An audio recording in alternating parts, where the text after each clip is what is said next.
They say that Monza is the cathedral of speed.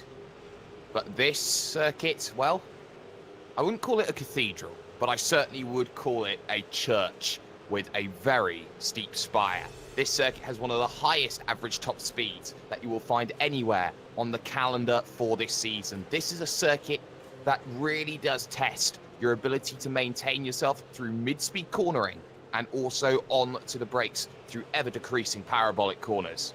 We are, of course, talking about Phillip Island, the first of 3 trips to Australia in this, the Virtual Racing School V8 Supercars online premiere series, streaming live on iRacing Live and brought to you by the V8s Online Boys. I, of course, am your host with the most, Mr. Hashtag Do You Mind, the observer of sim racing, Jake Sperry. Joined along with me, as ever, Mr. Reese Gardner, the Southpaw racer himself. And Reese, we're going to just step away a moment from the championship that we've got at hand, because Super Split 2 will look to take place here today before the Phillip Island 250.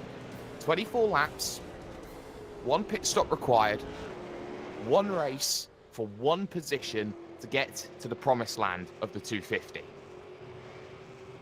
Yes, indeed. And there's many people vying for it at the moment. A huge field of cars here in Super Split 2, as always. And Michael Hammond is on top right now, just outside the 1 minute 29. So 1 minute 30.001. 90 seconds long, this track. And since we're talking about V8 supercars, that's... it means it's quite a short lap length, all things considered. It's only 4.5 kilometers long, this circuit, but you traverse it in such a rapid amount of time because of these super fast corners. It's a fantastic circuit, and it really lends itself well to dramatic racing. It certainly does, and we are hoping for all the brimmings, all the trimmings, and all the makings of a classic here today. But to get your understandings up together, to work out what it's like to be at Phillip Island, my good friend here on my right-hand side, Reese Gardner, has decided to get all the facts together about this beautiful Phillip Island circuit.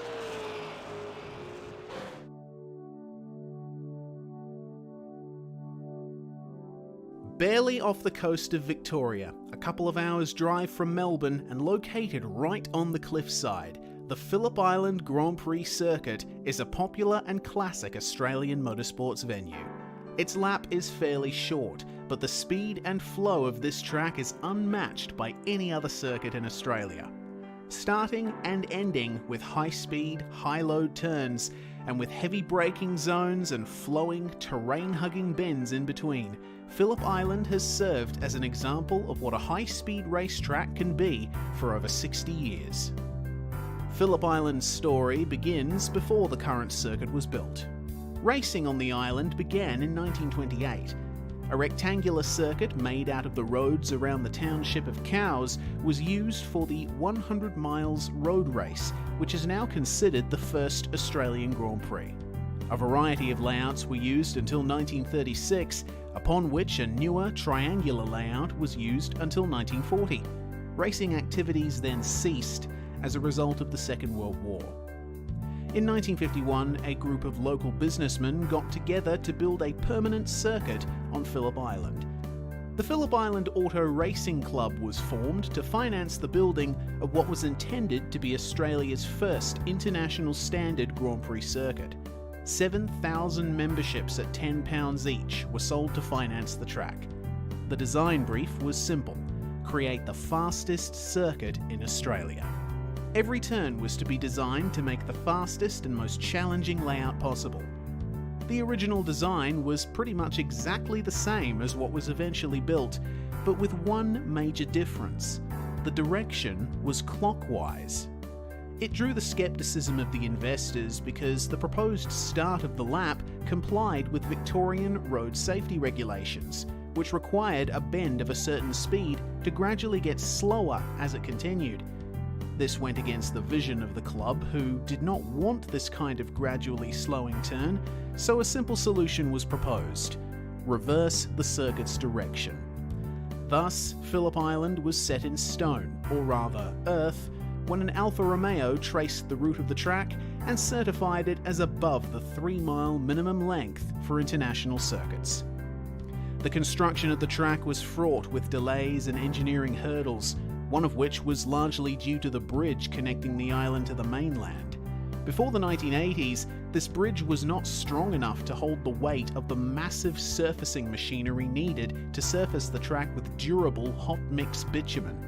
This forced the owners of the track to use cold mix bitumen, which in time would not stand up to the pounding it would receive from the force of cars racing on it.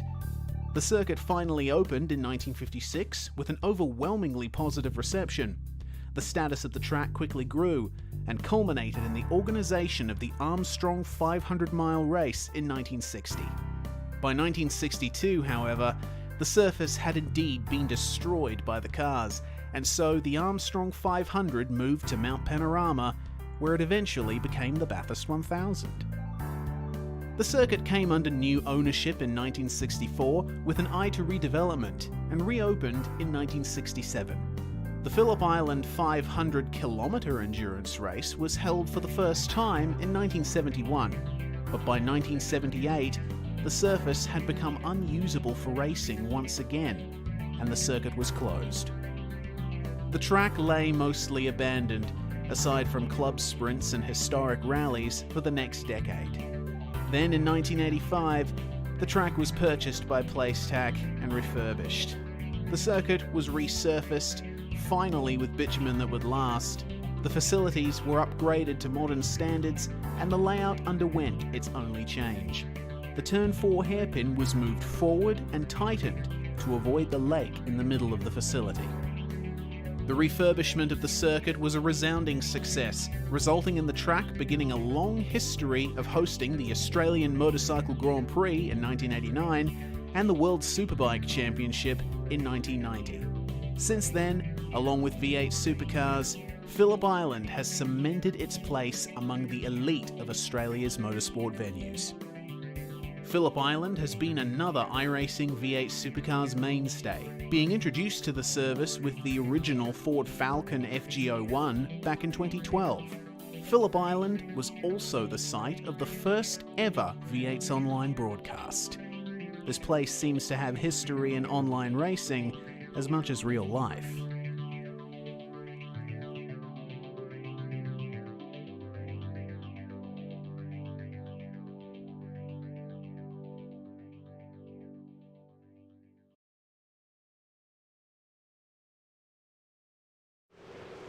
And there you see the facts, the stats, everything you need to know about this Phillip Island 4.44 kilometre 12 turn circuit. But Reese, this is an important race, not just for the fact that there is one winner and that winner progresses to the top.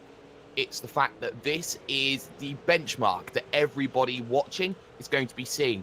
These drivers, all 40 of them in pre-qualification, were split by half a second. And the man who got pole position was just a mere thousandth of a second away from putting himself in the top split. Yes, indeed. And that goes to show you just how much the competition in this series is, it's absolutely white hot every single round. And it's no exception here at Phillip Island. As I did say in the fact file, this was the first Australian track to enter iRacing, along with the original V8 supercar. So everybody knows their way around this place. Everybody has done almost more laps around here than just about any other circuit in the V8 supercar, with the exception of probably Bathurst, ever since that was added. But it's such a fast lap length, and the times are just incredibly close. We see it every single time as the checkered flag flies in the session. We're about to go into the race session for this Super Split 2 race, but God, it's so exciting. Streaming down into that turn 1, people will be just as close, and they'll be jostling for position. They certainly will. Let's just get yourself then your starting grid as things stand. Andrew Gillam will start from pole position with Zachary Hanlon alongside Henry King. Will start from third. On the second row, joining him is Tom Curran. Todd Parks and Cooper Webster make up row 3, with row 4 fifth in the championship. Ross Rizzo having a bad pre-qualifying with Michael Hammond in 8th position. Row 5 sees Cody Bircher and also Jacob Knight. Peter Sattler starts in 11th place with Alex Greenwood in 12th. Adam Wyborn in 13th with Scott Nolan just behind him. Steve Jansen and Simon Black in 15th and 16th with Benjamin Smith and Matt Muggleton completing the 9th row, and rounding out your top 20, Ryan Bodley and JC Richards. Rest of your results then, cycle them down on your screen. We're getting ready to go at it. 24 laps, 1 stop required then. Let's start off round 4 of the championship. This is Super Split 2, the race to get into the 250.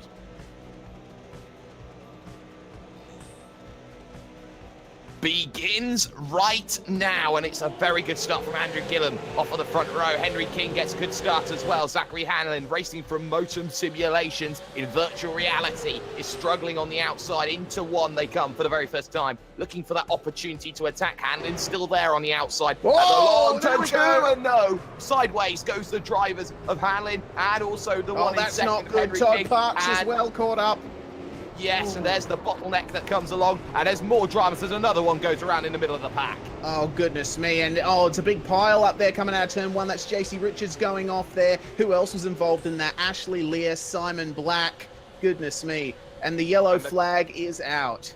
And I'm not surprised with that. 5, 6, 7 different vehicles getting caught up. A big bottleneck, and that is not what Zachary Hanlon wanted. It's the first caution, surprisingly, we've ever seen in Super Split 2, but 5, 6, 7 vehicles going at it. This is such a big, important race. The first time on Australian soil this season. Everyone with a lot of abilities wanting to impress, and I'm not surprised that people's nerves just got a little bit jittery. Yeah, that's exactly right. You got to remember that Zach Hanlon, of course, racing in a virtual reality motion sim for this race down at Modem Simulation. Obviously, his rear end got the better of him coming out of turn 1, and man, Henry King just he couldn't do anything to combat that, and it looked like it just started a chain reaction that went further and further down the field.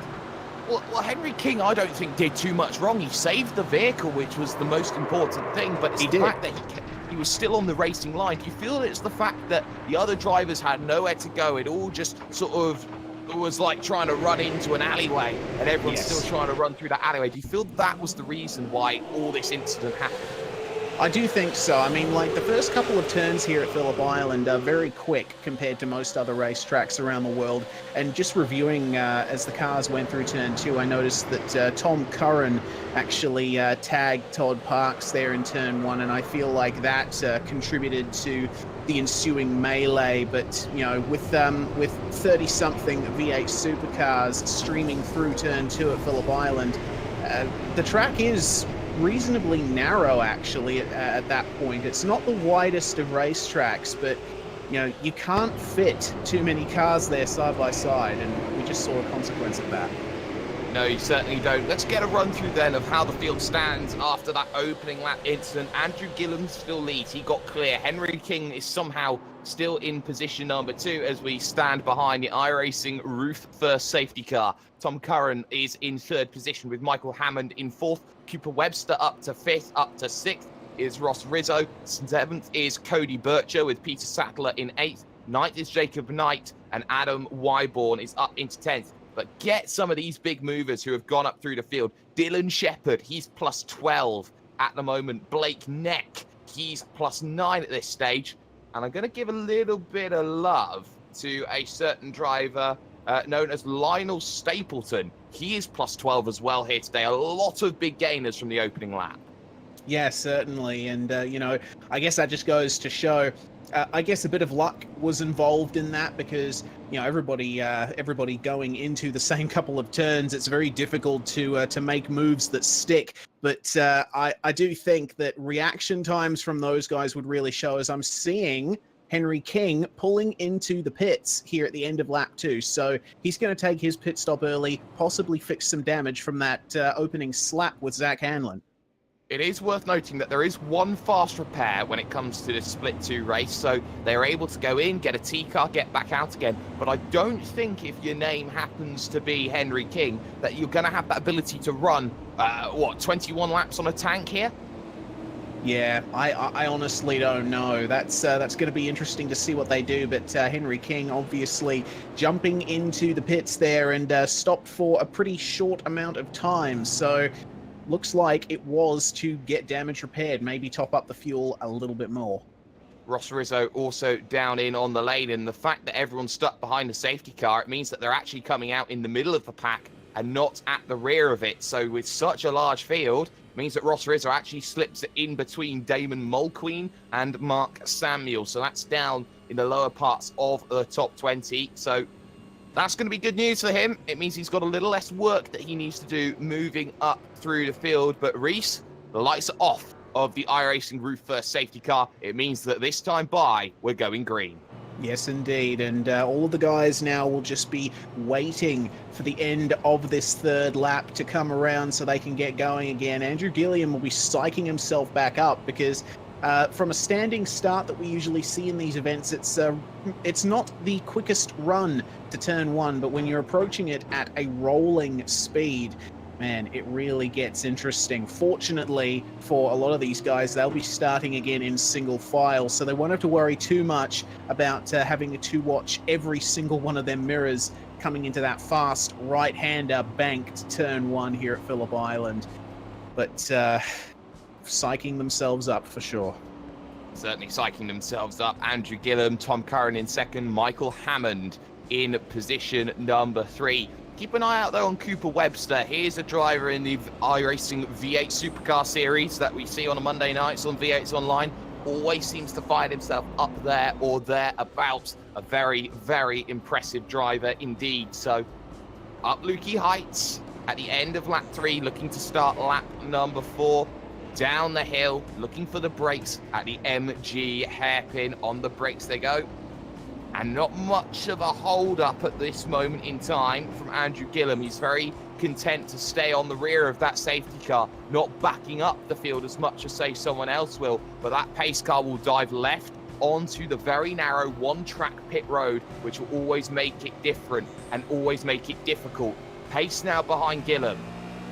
There we the go. Final corner, sets it up. There's the run. Yes, you're absolutely right. And he looks to get that jump. Green flag, green flag. Let's get ourselves underway. And already Michael Hammond looks to go on the aggressive against Tom Curran. He'll move to the inside at the end of the Gardner Straight in towards turn number 1. He gets the nose in. He's looking to try and find some room. He doesn't have it. Outside for turn number 2. And can he hold it on that outside? No, and they're going to get the squeeze going because here comes Cooper Webster down the inside in a Scott McLaughlin-esque move and making that one look very lovely as they make the run to Honda of 4. Yeah, and you see Cooper Webster there just giving Hammond enough room to work with on the outside of Stoner. Hammond's going to have the inside here, and he's going to dive up the inside. He's losing it. So a little bit of a lock of the rears there for Michael Hammond, but amazingly, he manages to hold. And Cooper Webster, the spatial awareness from him was fantastic to avoid that turning into a bigger incident. Meanwhile, behind them, looking at Jacob Knight in the midst of Peter Sattler and Dylan Shepard, as I'm here seeing a car around Henry King. His race is just going from bad to worse. From worse to diabolical, Henry King having a nightmare as things stands as the battle for third hots up. Hammond and Webster still going at it. Still got another few little scraps up and down the field as well, as a little bit wide goes Dylan Shepard. He looks down to the inside at MG of Jacob Knight. Knight was left looking guys and day and round just in front of them. I believe that is going to be Cody Bircher. And Bircher then having to do a 360, get himself back going, but he's on that grass on the outside of 10 and 11. That's going to mean that he's dropping a multitude of positions now behind Wyborn. Yeah, so many positions lost for Cody Bircher, and that's right before one of the fastest points on the circuit. There's not much you can do there. Oh, yeah. And I'm seeing a few cars going into the pits now. Benjamin Smith and Tim Foltz among them. Just taking a look back through the field, Steve Jansen going in as well. So more guys taking their pit stops early. Yeah, and I think Sattler was looking to redress there as Alex Greenwood actually in position 7 is missing his rear bumper. So he's going to be with a lot less drag, shall we say, heading through the sections. Blake Neck now is looking to attack. Pit stops are happening early. Everyone wants to try and get themselves in. Squarely again, a lot of drivers seem to be on the brakes into 4 because you're going so quick into such a slow speed corner. It means that these vehicles just want to step out sideways. The amount of torque that they produce at high revs. Yeah, certainly. You also got to remember these cars have a locked differential. They're not allowed to change the coast and power lock settings like you can in most race cars these days. It's basically welding the differential shut. So you got to be very careful on the throttle in these things. Those rear wheels, they're rotating at the same rate through every single corner in every single direction. That means that you have to try and hold things together. It's very difficult sometimes to make that happen. Jamie McKnight then in the 027 looking to attack the 018 of Scott Nolan just in front, out of 11, looking for 12 then, and the opportunity arises, but the draft starts coming into play of Matt Muggleton. In front of that, Blake Neck now attacking Alex Greenwood. Let's look at this one down the Gardner Straight then, because to the inside maybe could be Blake Neck looking, but he's not got enough of a run here to really attack into turn number one. He's hoping for opportunities, but they're just not forthcoming right now from the man who is plus 15, get this, already. Yeah, big run there from Blake, and you know he's not the best qualifier, but he can certainly race. And you can see up behind Greenwood with a rear wing missing, he's really looking aggressive there. If he can get the run, he might go for a move here. He will. So let's see. Can Alex Greenwood hold off Blake Neck? Bit of a slide here from Neck. Is he going to be able to hold it? Yes, but not without going one step forward and one step back. Matt Muggleton sneaking through there. That was really good.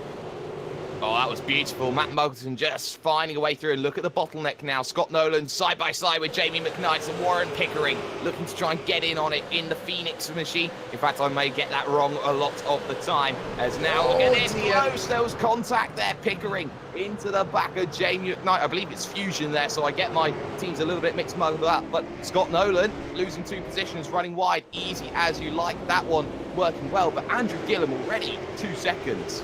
Yeah, it's looking pretty chaotic there in the midfield. So just noticed Pickering almost losing it at MG, but the top 3 is looking really interesting right now. Oh, you bet. With a big lead. It certainly does. We have some drivers who have come down in and pitted, and well, we've got a pass going on, and that was Hammond trying to get past Curran for position number 2. Well, Hammond, you need a bit more than that. You need maybe a bit more power, shall we say, as he looks to get past Tom Curran. But Curran, very resilient, not the quickest at the moment, but certainly holding off the man who started 8th. Yeah, certainly. Tom Curran there for Redback Racing Team. Those guys have been around for quite some time. And it looks like Tom Curran just going a little bit defensive there, staying further to the driver's right, locking the rears once again, which is going to allow Hammond through into 2nd. That's the 3rd time I've seen a driver lose it under brakes there. Well, it's so easy to do. Track conditions are cold, 26 degrees. Do you feel that the 15-kilometre-an-hour wind from the southwest is causing a lot of issues for drivers today? Yeah, certainly. Wind from the southwest, that results in a slight headwind down the front straight and little bit of a crosswind coming up to the hairpin, so it can unsettle the car slightly. But Tom Curran now facing pressure from Cooper Webster, who once again is looking incredibly good there. A very solid performance from Webster, and oh goodness me, I'm just taking a look further back as I'm seeing Neck, Greenwood and McKnight all in their own little battle pack here as well. We're starting to see drivers... Oh. And that's Ross Rizzo and Zachary Hanlon going at it as well for position 12. So Hanlon was making a slide on the outside. Ross Rizzo said, well, I don't need any tricks to get past you, and makes it work. But look at the run Hanlon gets coming out of it, turn 12. Here's the opportunity, unable to do it. Big defensive line taken from Ross Rizzo. And there's the bump happening as well. It's fantastic to see here. Hanlon goes to the outside looking for opportunities. Waiting is Shane Rayner in the middle of this, but Rayner misses the apex. And now suddenly Hanlon attacks through 2. Yeah, and you can hold it around the outside through turn 2 here at Phillip Island, but it looks like Hanlon just got caught out on the dust and marbles there, losing a bit of ground to Rizzo once again. But you can tell, like, and this is why I love this track so much. This is why this track is so legendary. There's multiple lines possible through these corners, and it really lends itself well to just sticking it side by side with someone, as I'm seeing in the background there, Damon Mulqueen and Lionel Stapleton having a little bit of a bash there. Yes, they are. So Stapleton behind Mulqueen is now looking to get into the mix at Siberia. Is Cody Bircher on the recovery. Peter Sattler as well looking at it. I had another look, though, at Cooper Webster, who's looking potentially at the inside at Lukey Heights. You don't often make a move there in a V8 supercar. And again, much tighter on the exit, looking to open up turn number 11 right now and turn number 12. But it's going to get blocked a little bit through the right-hander. He's unable to really put that power down for turn number 12, but Cooper Webster is trying everything, and look at this, just going to pick the run up on the apex, and now here's the chance that Webster wants it. Yeah, certainly. Curran running a little bit wide through a few turns in a row there, which did not help him at all. That's going to allow Cooper Webster up the inside here. Is Curran going to defend? Looks like he's going to have some spirited defensive driving here. Cooper Webster is going to have the outside here for turn 2. Will he be able to hold it is the question. Nope. Does a Hanlon and unfortunately unable to hold on. Unable to hold on for the moment, but trying everything on the run up to turn number 4. Looking, searching, but not quite there just yet. Has the dive now, though, here at turn 4, Honda corner. Down the inside, looking to try and force things away. Makes the move and makes it good. And now the big worry for Curran. There's Jacob Knight and Dylan Shepherd just waiting in the wings. Side by side as well. Mulqueen then gets overtaken because Bircher's making moves. He's through. Yep, and meanwhile, Dylan Shepherd went up the inside of Knight there at Siberia with a little bit of contact as well, muscling his way past there. But, wow, this is looking like some very interesting racing. We are not even halfway through this race. We've still got, oh, God, how much to go? We've got about 2/3 of the race to go here, so there's still plenty that can happen. Dust being kicked up through Hayshed massively.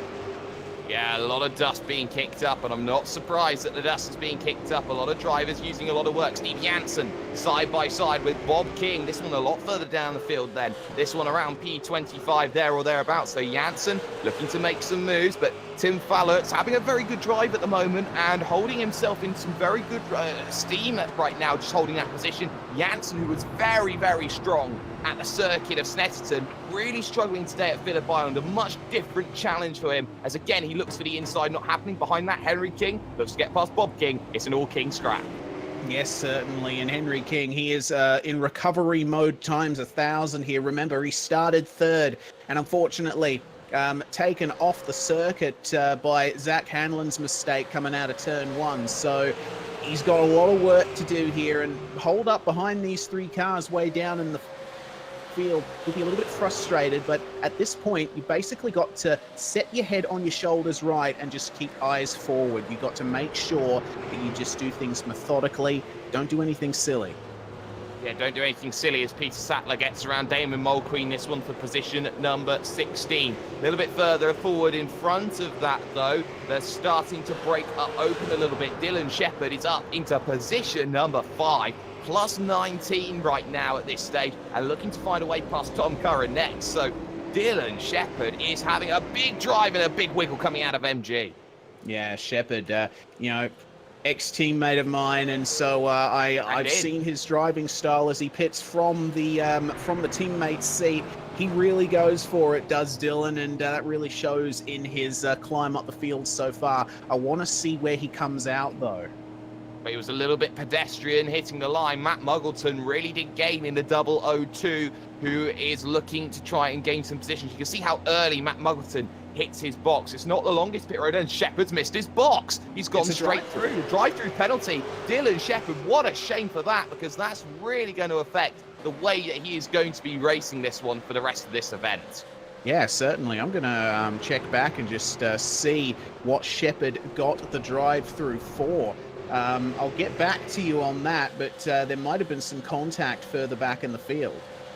Oh, there certainly could have been. So that means that for Shepherd, it's going to be another case of trying to herd a little bit more. Bircher on the attack, this time against Shane Rayner. On the brakes into Honda, not able to make things work. Then through 4, small kink of 5. Now gets to Siberia of 6, looking the long way around at Siberia. And you may have to go all the way to Siberia to sometimes try and make the move. And right now, Shane Rayner, he's in a good position to defend this one, but they're making the run to Lukey Heights. It's got to be a good turn 8 then, right now for Bircher to make the run through 9 of Lukey Heights. Unable to make things work up at the top of the hill, and now set the run for 10. Yeah, Bircher here on a recovery drive as well after his incident with Mr. Sattler. Rayner just firing it straight to the inside of MG. Good defensive line that he's taking there. So Bircher's focus here needs to be that exit. He doesn't want to do what he just did, which is to say lose the rear end a little as Sattler just behind them goes for the pits. But have a look at the run there that Bircher has on Rayner. And have a look at Ross Rizzo, though, first and foremost, because he's trying to attack Warren Pickering and is unable to make the move through turn number 1 and won't get it through 2. Behind that, though, it wasn't quite there for Bircher against Shane Rayner. 2 drivers come in. One of them is a certain Mr. Hammond, and the other one is a certain Mr. Let's get a look at this one then, Jacob Knight, coming out of pit road as well. Pit window is firmly open right now. Rizzo. It's a game of strategy as Rizzo down to the inside. He caught out the man in Amazon colours, trying to make the move, but Pickering tried to get it back at Siberia. Yeah, looks to me like Rizzo lost the rear a little bit, but Warren was just unable to get the power down and take advantage of that. Rizzo, we saw, was quite aggressive there behind Pickering, and I expect him to drive away a little bit here. We'll see what happens, though. Well, we certainly will see what happens. Race leader, though, comes in. Andrew Gillum, who has amassed a 6.4 second advantage already at the end of lap 12, so he dives down onto the lane. And this is early, but this is very good for a lot of drivers because that safety car would have meant that a lot of drivers have been able to save fuel. Yeah, certainly. You know, it is a mandatory pit stop here. So I guess the focus now is on minimizing the time that you have to be stopped. So Gillum goes in. Meanwhile, behind him, I'm seeing Tom Curran. I'm seeing Cooper Webster going in behind them. Also a Fusion Sim Racing car. That's Blake Neck.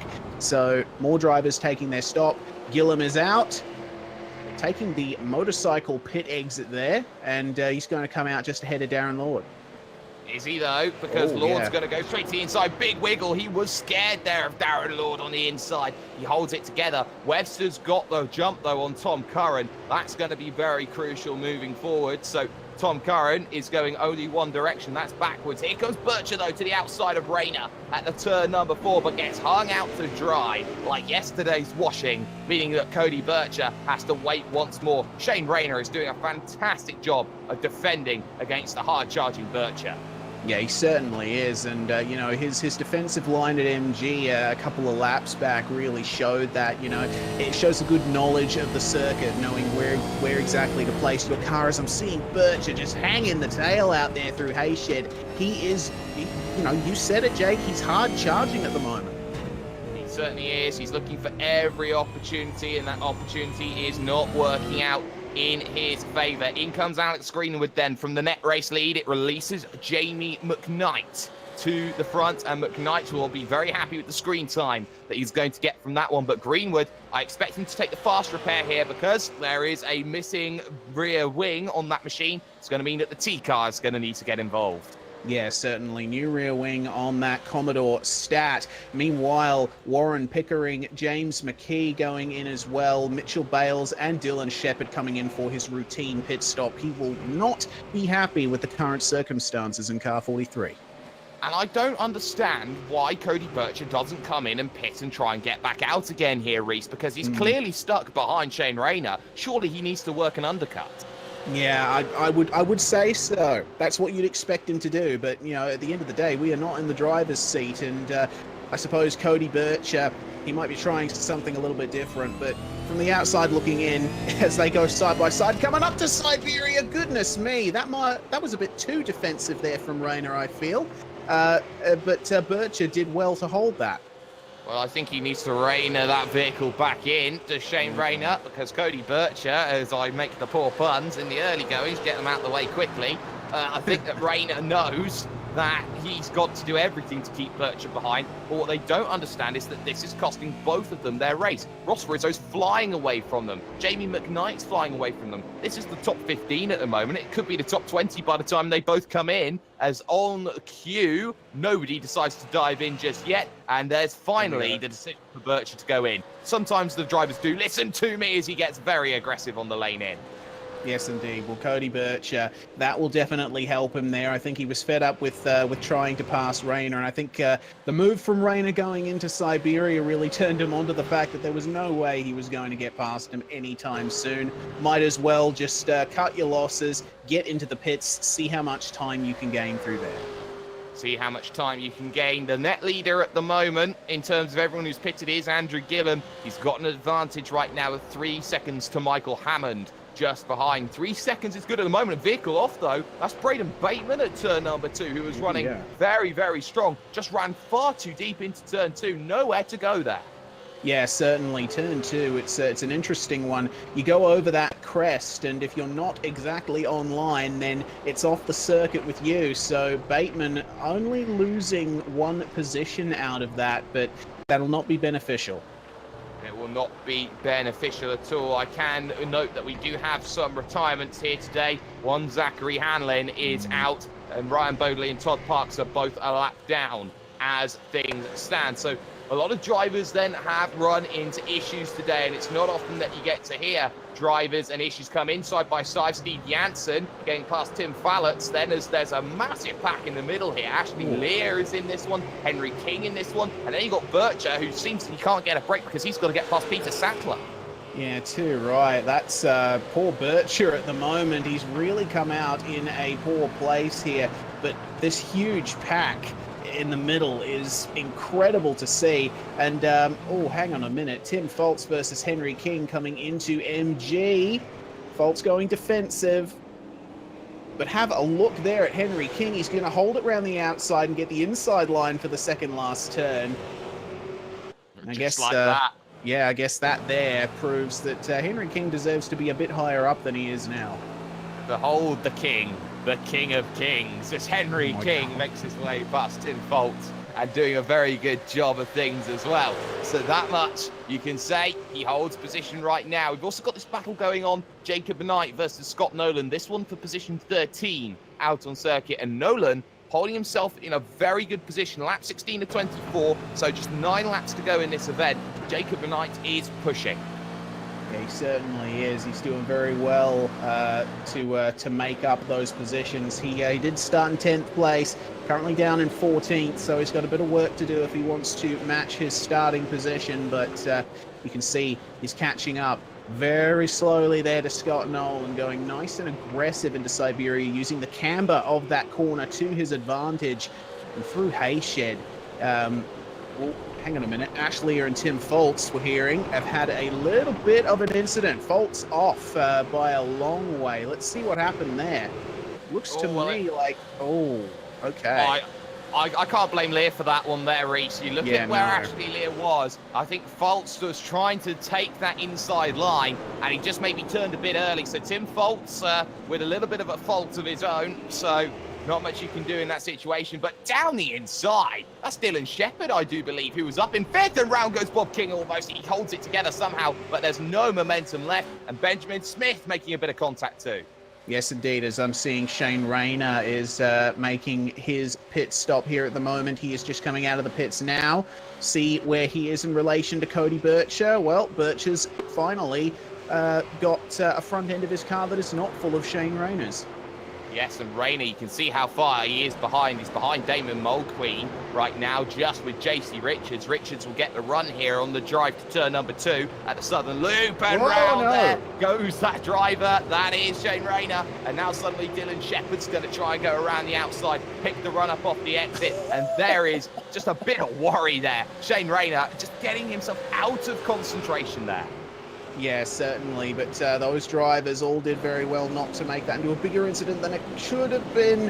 JC Richards and Dylan Shepherd almost coming together through the hairpin. You can see Shepherd in the hyper-aggressive mode once again. Big dive, and that is a big hit there for JC Richards, basically doing the same thing that he did to, who was it, Jacob Knight earlier, except that one resulted in a fair bit more contact. Oh, it certainly did, and the gloves are very firmly off. 7 to go when they cross the start-finish line, and a lot of battles going through. It is worth noting, though, in this situation, that Ross Rizzo hasn't come in. Well, he came in very early and made that stop. He did it on lap 2, And guess what? Jamie McKnight did exactly the same thing. Question becomes, can they survive to the end? And if they can, then this is really worrying for the likes of an Andrew Gillum, because David Kimmond is the driver who is in front in the 055, and he's got to make that move for the podium. Yeah, he certainly does. And you know what? Ross Rizzo, looking back in other championships, the Trick Sim Sports guys really enjoy their fuel-saving strategies. So Ross Rizzo, I think, is employing that once again, as I'm hearing Blake Neck making a pass on Darren Lord down at the turn 4 hairpin. Nicely done. No drama. No dramas and no llamas either. So Blake Neck, Fusion Sim Sport, makes his way then up into the top 10. Tom Curran had already made his way through as well, but keep an eye out though on McKnight versus Rizzo, because Rizzo closed 0.6 of a second on that last lap, brought the gap down under 2.5 down to 2.1. I think it's even a little bit less than that for Trick Sim Sports as they look to try and make that charge and make that push. And for Ross Rizzo, 5th in the championship, he is in desperate need of getting himself into that top race. 31.5 from Rizzo, 31.9 from Jamie McKnight, 1.7 now the gap. He's closing, and he's closing enough. Battle for third goes on. Yeah, rapid rate that Rizzo is catching there, and also a rapid rate that Gilliam is catching Kinmond here, and he goes right up the inside there at turn 1. Kinmond, I think, maybe thought about defending there, but, you know, in that context, when you've got the former race leader up behind you, you don't want to make it too difficult, especially when you've got your own points to salvage. So that is Gilliam through to position number 3. 4.5 look from Cody Bircher, as there was going to be James McKee looking to push as the gap continues to come down for Ross Rizzo against Jamie McKnight at the front of the field. We'll keep an eye out on that one though, because McKee has now got to try and deal with Bircher and Sattler, who both want to go through. James McKee started 26th right now. He's plus 10. He's having a very good drive of things, as right now McKee, I don't think he's got anything left on the brakes down the inside, and that is about as comfortable as sitting in a double-decker recliner. Certainly, good move there from Cody Bircher, and now have a look at Peter Sattler. He's trying to use the Shepherd line, I think, going straight to the inside of Siberia, try to force one up the inside, but not quite close enough to McKee to get the job done. And Bircher has now got Warren Pickering to contend with up ahead, but looks to be catching him quite quickly. Yeah, certainly does look to be catching gap at the front. 1.4 seconds, the time remaining, 5 laps to go. Jamie McKnight started 22nd. He had no hopes of making it through at the beginning, but strategy may have just brought him back in. Ross Rizzo, for example, started 7th, got damage on the opening lap, had to come down in, had to make a conscious decision about things. Michael Hammond, is in this battle with Braden Bateman. This one for the top 5. Behind that, Cooper Webster looking to make positions as well. Braden Bateman, who is slower, who is struggling a little bit more, now needs to defend from Hammond. This one for the top 5. Yeah, and Hammond is a bit of an aggressive overtaker, as we've seen from him over the years. And, oh, have a look at that. He's going for that inside line, having a look, and Bateman actually goes wide there to let him go. So that's interesting. Hammond is through, and Bateman is going to yield.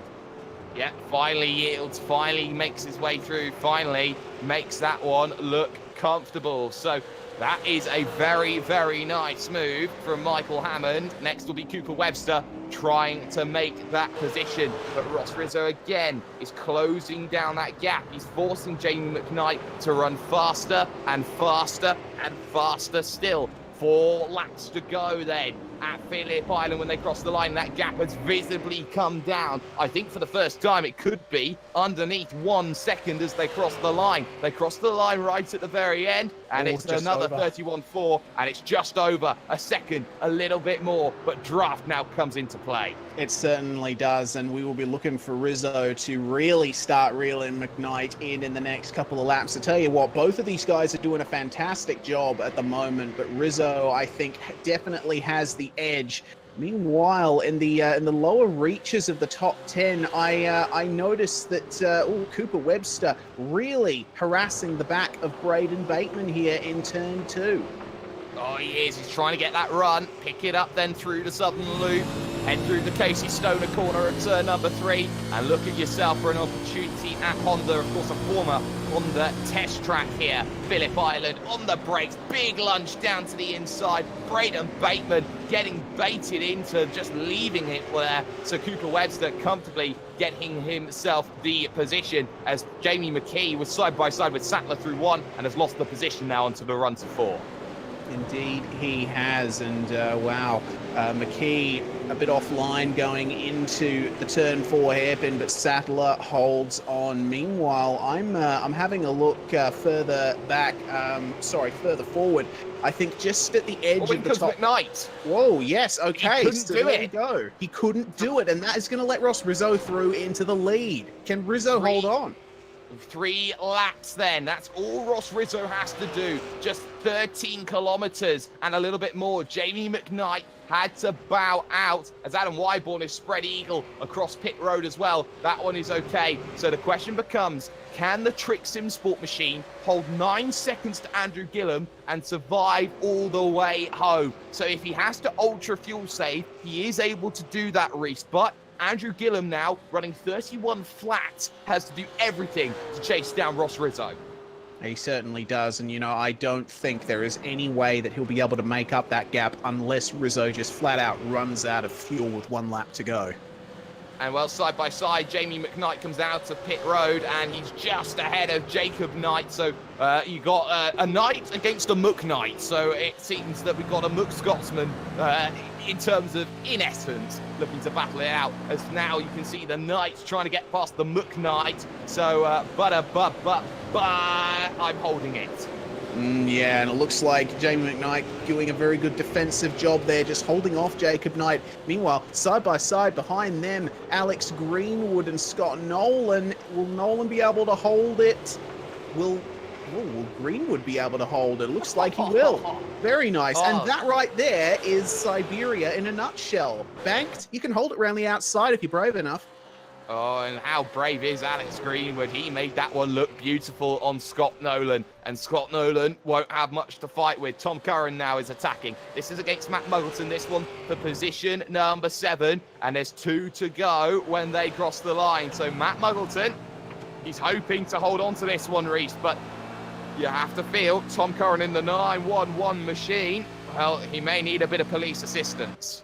Yeah, who knows what's going to happen here. Curran in draft range, and Blake Neck is behind them in 9th place, just looking to see how this goes.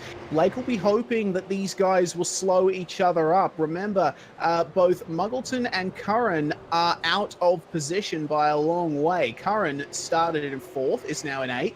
Matt Muggleton started 18th and is in 7th. Blake, with his monumental run from 23rd up to 9th, he'll be looking to make it 2 more positions if this battle doesn't work out well between Muggleton and Curran. And it looks like they're slowing each other up nicely.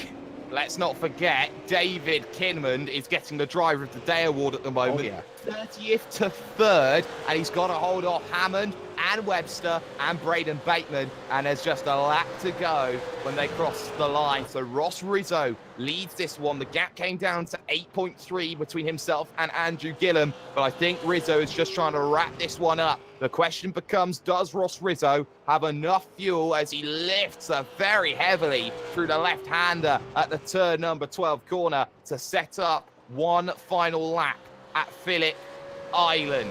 He does a 1:31.8 once again. The lap time comes in from Andrew Gillum then as he crosses the line. He does himself a 1:31 flat. He brings the gap down 7.6 seconds. Side by side though for 3rd as Kinmond is left with nothing to fight against with Michael Hammond. Hammond gets himself past, and now Cooper Webster wants to think about making the move. We'll focus on this one, the battle for the podium, just for now, because here comes the driver of Cooper Webster hoping to find the inside, and Kinman's going to fight for everything now. Holds up the man through the mid part of the corner, get the run up off of the exit, but he doesn't have much to fight back with. Cooper Webster was unable to attack as they now make their way to turn number 4. Out on circuit, this one being Honda. Kinman, okay, that's the Ooh, advantage. right in the middle Look of the at road. this, big brakes, middle of the road, but to the outside, he still tries. Does the driver Cooper Webster. He runs out of road to work with, so he has to sit and wait. Does he have the opportunity to come back at Siberia? The answer is no. He doesn't have enough woolies on to make that one work, but he'll try for the up and under. But for the moment, Ross Rizzo, Lukey Heights,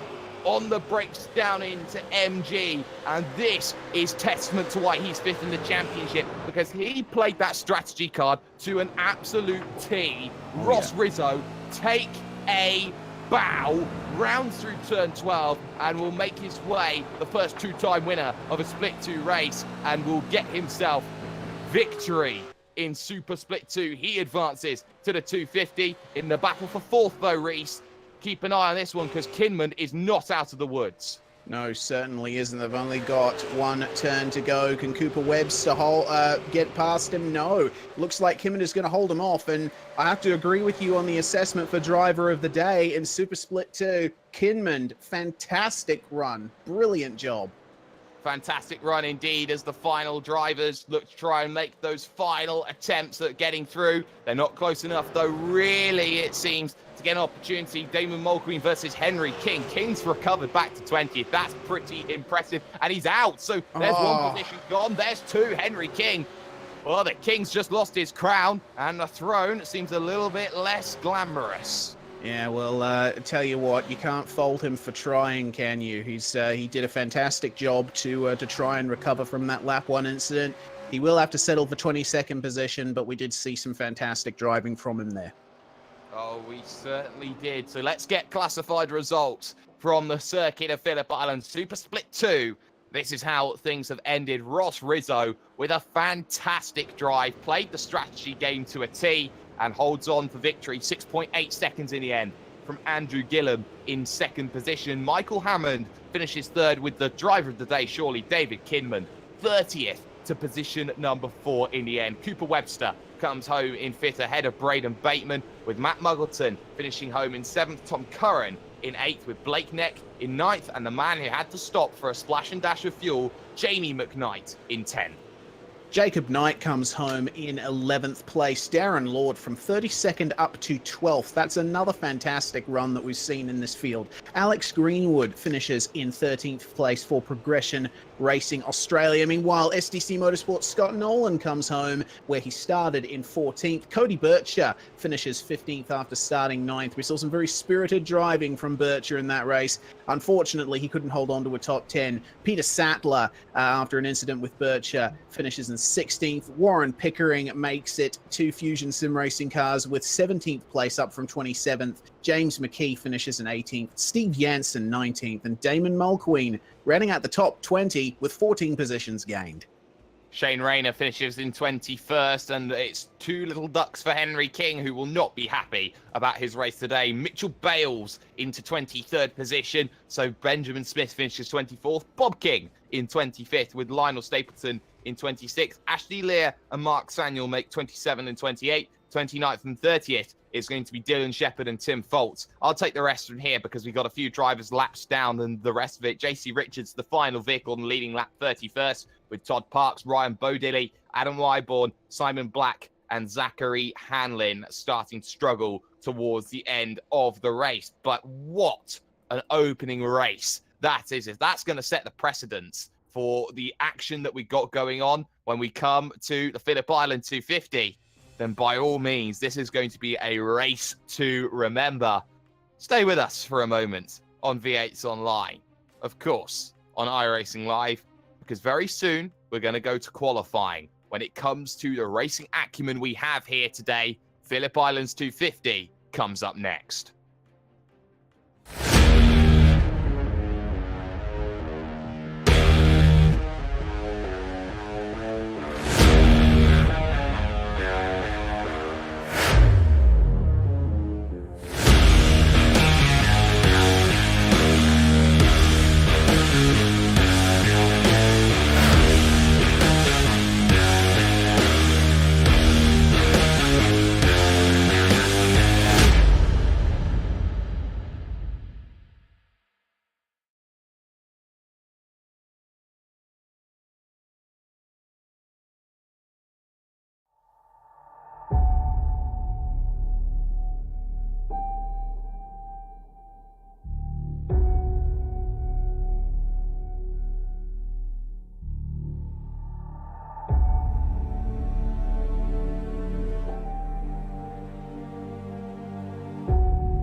iRacing. You wanted the best, you got them 4 abreast. Often imitated, never duplicated. The greatest show on dirt, the World of Outlaws.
Welcome back, ladies and gentlemen, to the Virtual Racing School V8 Supercars online premiere series. We're just getting the fallout from what was Super Split 2 here at the circuit of Phillip Island, because the 250 comes up in just a few moments' time. But to talk to the man who won Super Split 2, Mr. Ross Rizzo, he's standing by with Reese Gardner. Indeed, I am, Ross. Welcome to the commentary booth. That was an incredibly good drive from you. You managed to take that pit stop early under the safety car, and you managed to pull it off. You managed to pull off a stonker of a fuel-saving drive once again, finding yourself in Split 1 for the Phillip Island 250. How did you do it? Thanks very much, Reese. I knew the race pace wasn't really there. Even in pre-qualifying, my setup was really shy of the apexes, so I was trying to get it acquainted with those. But it was really struggling. But I knew that if I generally have a decent fuel burn around here, so I thought I might be able to play that card should the safety car eventually happen. And lo and behold, it did. I was just waiting to pounce when it happened. Did you ever feel like the strategy might have been in jeopardy? Because it did happen quite early in the run of the race, only on about lap 2 or 3. I think I only needed to save about a lap or so, and I could have done that just taking my time getting through the field. Luckily, the field was very courteous and allowing me to make passes and some rather nervous ones as well. I think I scared a couple as well. Scared myself, trust me. And I've realised the strategy might have been in jeopardy when I saw Jamie McKnight wasn't pitting. And I was slightly disappointed, but slightly elated when he pitted. And I was like, oh, come on, he could have made that a little bit more interesting.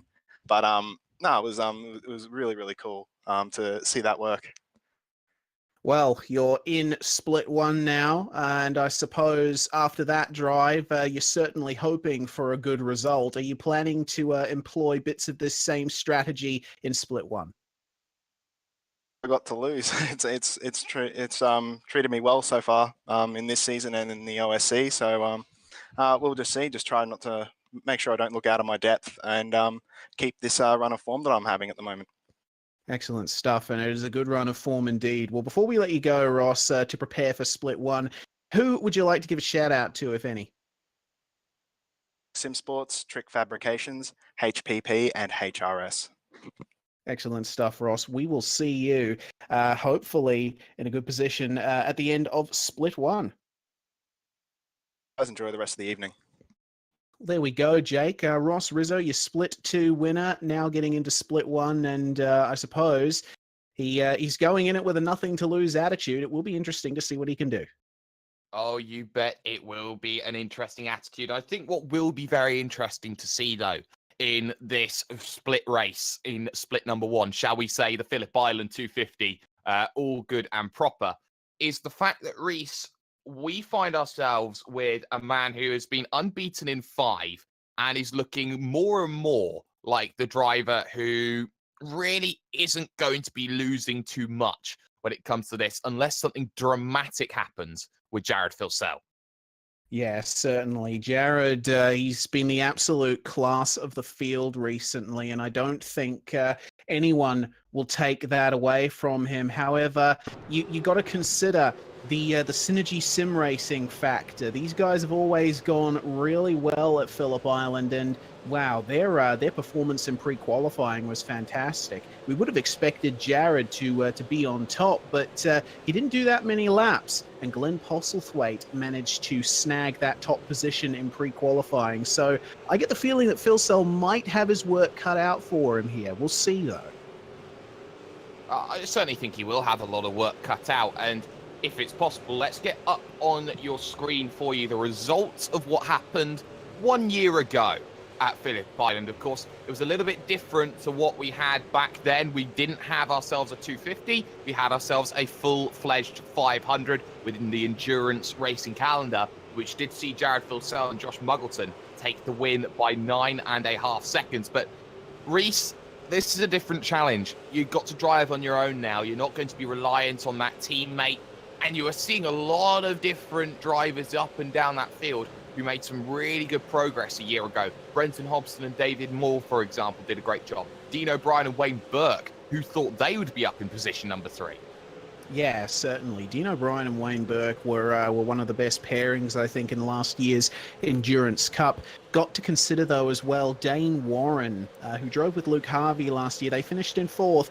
And Dane Warren, well, I think if there's one thing you can't accuse Dane Warren of, it's being out of practice. He is there every week in the official series, going about his merry way, and I would expect great things from him here once again. So I'm looking out for Dane Warren. Of course, you know, a full-fledged 500 kilometer, almost said mile. We're metric down here. A 500 kilometer race. It really throws up some interesting strategy calls, you know, with the almost 3-hour length, safety cars, etc. This is a little bit different. Half the length, and they've got to stop 2 times. 2 mandatory pit stops here.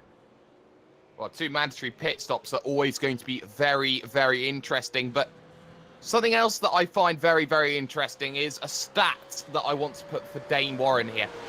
Do you know this, Reese? He's won 8 times in the V8 Supercars on Mondays since January.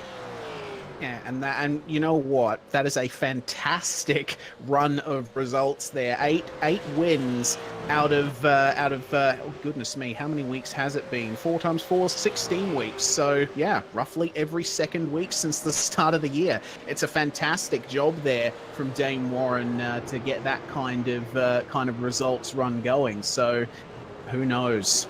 We'll wait and see. He's always threatening to break through, isn't he, in the regular winners circle. Oh, he certainly is. Let's get then up for you on your screen. The championship standings then as we head into the Phillip Island 250. Jared Filsell, 1,335. He's 65 points clear right now of Ethan Grigg Galt, with Brenton Hobson in third position. Emily Jones fourth in the championship. Ross Rizzo in fifth. But there are a lot of surprises up and down this field.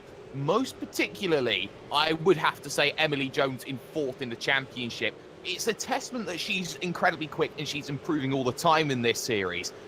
But you also have to consider that she's only had one top 10 really so far this season. She hasn't been right up at the forefront. It's just been the fact that she's been able to finish races. Yeah, that's exactly right. Well, to finish first, you must first finish. And Emily Jones has not been finishing first in any race this year, but well, unless you count Rallycross, but 100%, it's that finishing record that is going to ensure that she stays in the top 10 through the season. We do have to consider, though, as the championship drags on and we see drivers get their heads around their cars, their setups, you know, the new challenges for the year ahead, the results are going to average out somewhat. It's been a bit of a crazy start to the season with Jared Filsell really being the only constant out of it all. So it'll be interesting to see what drivers like Jones can do, and Ross Rizzo as well. Yes, it certainly will be. Madison Down, though, in position number 6, has been fighting pretty much an uphill battle all season long after having a major engine blowout at Road Atlanta. Do you feel that Madison Down, being already 270 odd points back, is pretty much relying now on mistakes from Jared Filsell? I would say so right off the top of my head. You know, Madison, he's got one of the greatest pedigrees in oceanic sim racing. He an 8-9 time winner of the official iRacing V8 Supercar series, and you know, multiple wins across many different disciplines. He's consistent. You know, he can get in any car and be quick in it. You know, the problem is that engine blow at Road Atlanta has really messed up his early season. So if he wants to get back into the top 5, the top 3, if he wants to challenge Filsell for the lead even, he is going to have to rely on some pretty major mistakes from some major players in this series. It's not completely out of the question. Stranger things have happened, but Madison Down has got some difficult times ahead of him, I think. I think he certainly does, and he needs to find some better results than third, which has been his best so far this season. A driver that I do want to talk about who has been on the struggle a bit is the 097 of Ford's Dan El Nabi. He's really struggled to find himself a real run of consistency, despite clearly having the pace to be running top 5, if not podium runs. Exactly. Forzan, he's shown that he has some incredible pace. I mean, we saw at the first round of the Oceanic Endurance Championship, he was almost the class of the field in the GT category, and his fuel saving penchant that he has, very similar to what drivers like Ross Rizzo, Ethan Grigg Galt, and Ian Ford do. And he has so much potential there. He has the potential to break through into the podium, the winner's circle here in V8SCOPS, but little things just keep happening to him. He keeps getting caught up in incidents, you know, sometimes making mistakes at crucial stages. It's really hurt his overall results. You know, Forzan's results, they don't tell the full story about his driving. No, they certainly don't, and I definitely would agree with you with that, but sometimes your results are the only thing that can really hang over your shoulder and say, well, this is what I've got to offer. So that's going to be the big issue today. But let's talk synergy right now. Glenn Postlethwaite, the fastest man in practice at the moment. Michael Schreier's up there in position number 3. You've got Jordan Ross in the mix, as well as the likes of Wayne Burke and also Brenton Hobson. This is a scary synergy sim racing here today. And I think that every team has got to look at what synergy are bringing to the table here and go, well, we've got to have some of that. Oh yeah, certainly. Like Synergy Sim Racing, they have a history at Phillip Island. They know how to set their cars up for this place, and their drivers, you know, Synergy, I think, is, in my opinion, one of the more underrated teams in the AusNZ sphere. they have so much professionalism in their team, and they have so many fantastic drivers at their disposal here.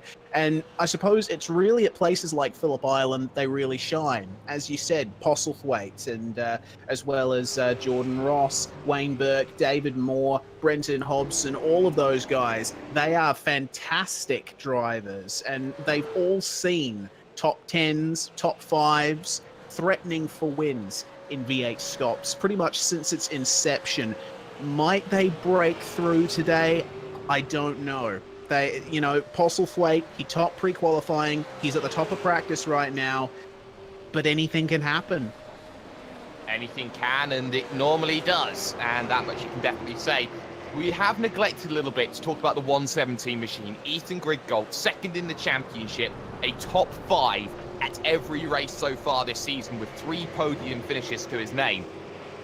I think this is an evolution for Ethan Griggold, to pardon the pun. I think he's been absolutely fantastic so far this season, and I think he's stepping up, filling the mantle which Josh Rogers has left behind, and has showcased, yes, I can take the fight to Jared Philsell, and Philsell should be worried.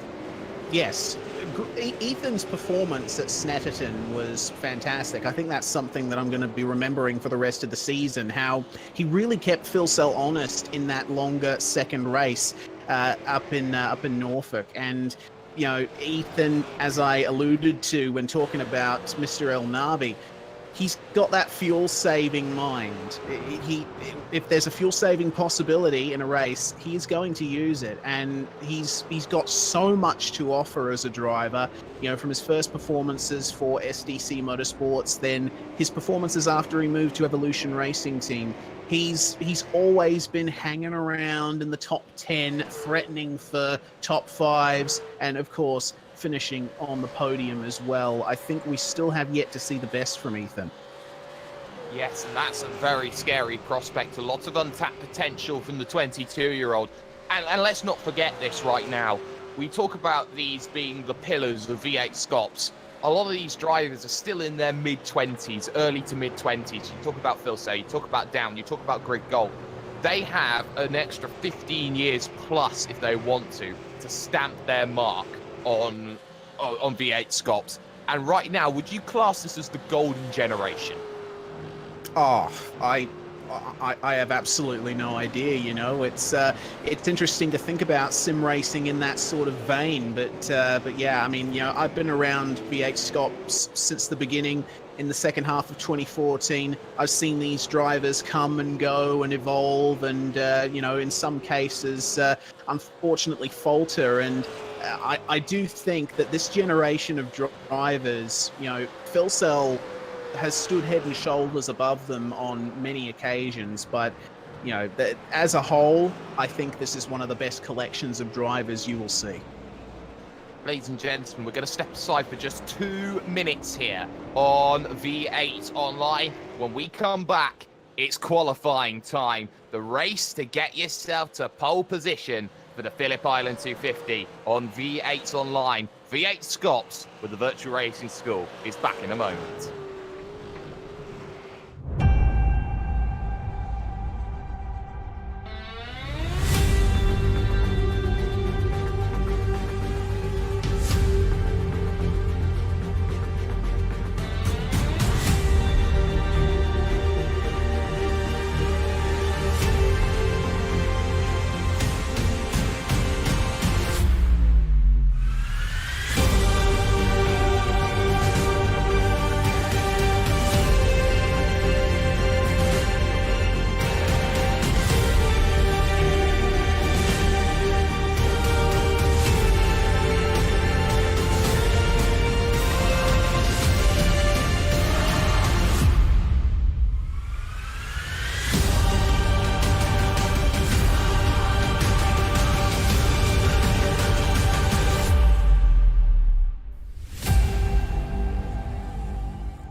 In just 10 seconds' time, we will get to qualifying. The one true measurer of one lap pace, the one true measurer of starting where you need to. You don't necessarily have to be the best qualifier to be the best racer. Nobody has ever said that in the history of racing. But more often than not, your life will be made a million times easier if you can get qualifying working out together. 20 minutes then of open session qualifying and a big chance to get the run going early as the field will stack up behind Lee Ellis and number 1, Jared Phil Sell. As things in qualifying get themselves underway. I am hashtag Do You Mind, Jake Sperry, joined of course by the man who just said yes, Reese Gardner. Reese, this is qualifying, and this is the most important qualifying of the season so far. It certainly is, Jake, and you know what? Eyes will be on the Synergy Sim Racing boys because, as we discussed earlier, they have basically come from almost nowhere to get 6 cars in the top 13. A fantastic run from those guys. Of course, Phil Sell is the one leading the pack right now. As you know, it's a chain of Trans-Tasman racing cars up at the front, all hoping to get a little bit of draft and improve their positions. I'm sure Synergy will be wanting to do the same thing, but draft is basically everything here at Phillip Island. Such a high average speed. Such a high average speed, and making sure that you have a few friends to work together with is going to be vitally crucial. The man at the front of the field, though, Jared Phil Sell, he does not have any draft as he looks to attack on his flying lap. This is going to be a very crucial one. We'll go on board with him then for a full flying lap then of the circuit. Reese, take us through the challenges then of a lap of Phillip Island. Well, it starts right at the last turn. You're grabbing 5th on the exit just as you go over that curb. You don't want to spin out on the exit of the last turn. Crossing the start-finish line now is Jared Phil Sell up in 6th gear, watching for the braking marker down into 5th through turn 1. It's slightly cambered. You got to keep it to the inside, get back on the throttle. Multiple lines possible here through the southern loop, turn 2. Phil Sell is just keeping it to the inside over the crest as it goes through this nice dip.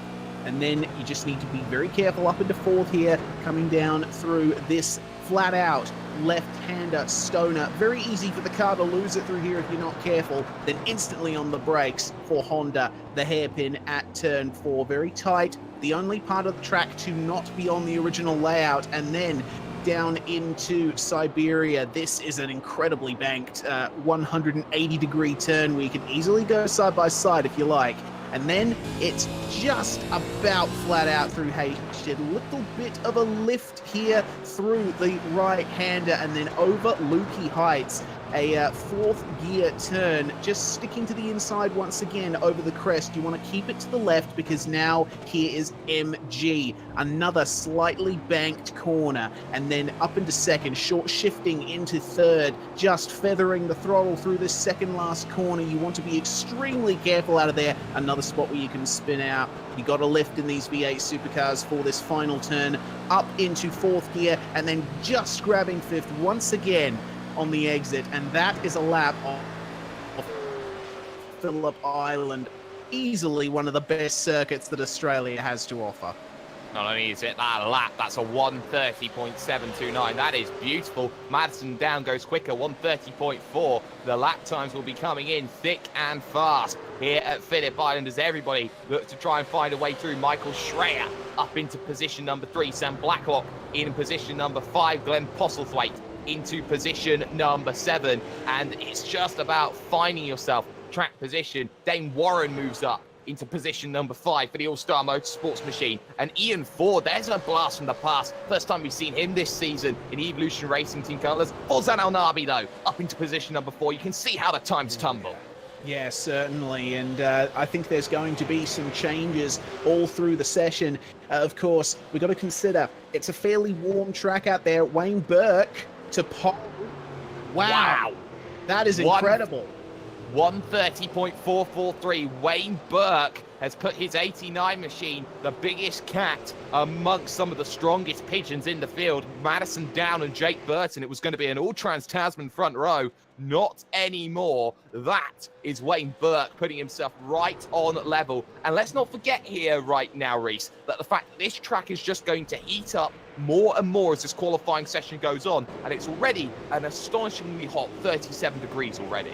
Yeah, certainly. That's what I was going to go to before Burke decided to pip it on pole and surprise us all. It's all about getting your lap in at the start of the session, because for the rest of this 20-minute session, if you don't get a competitive time in, you're basically gone. You need to be able to get that lap in nice and early and use the rest of the session maybe just to help out your teammates in the draft. Make sure that you have your setup down pat. Because, yeah, a 37-degree track in weather as clear as this, man, it's certainly going to be hard on those tires once that rubber on the racing line gets molten. And we see drivers pulling into the pits after their initial runs now.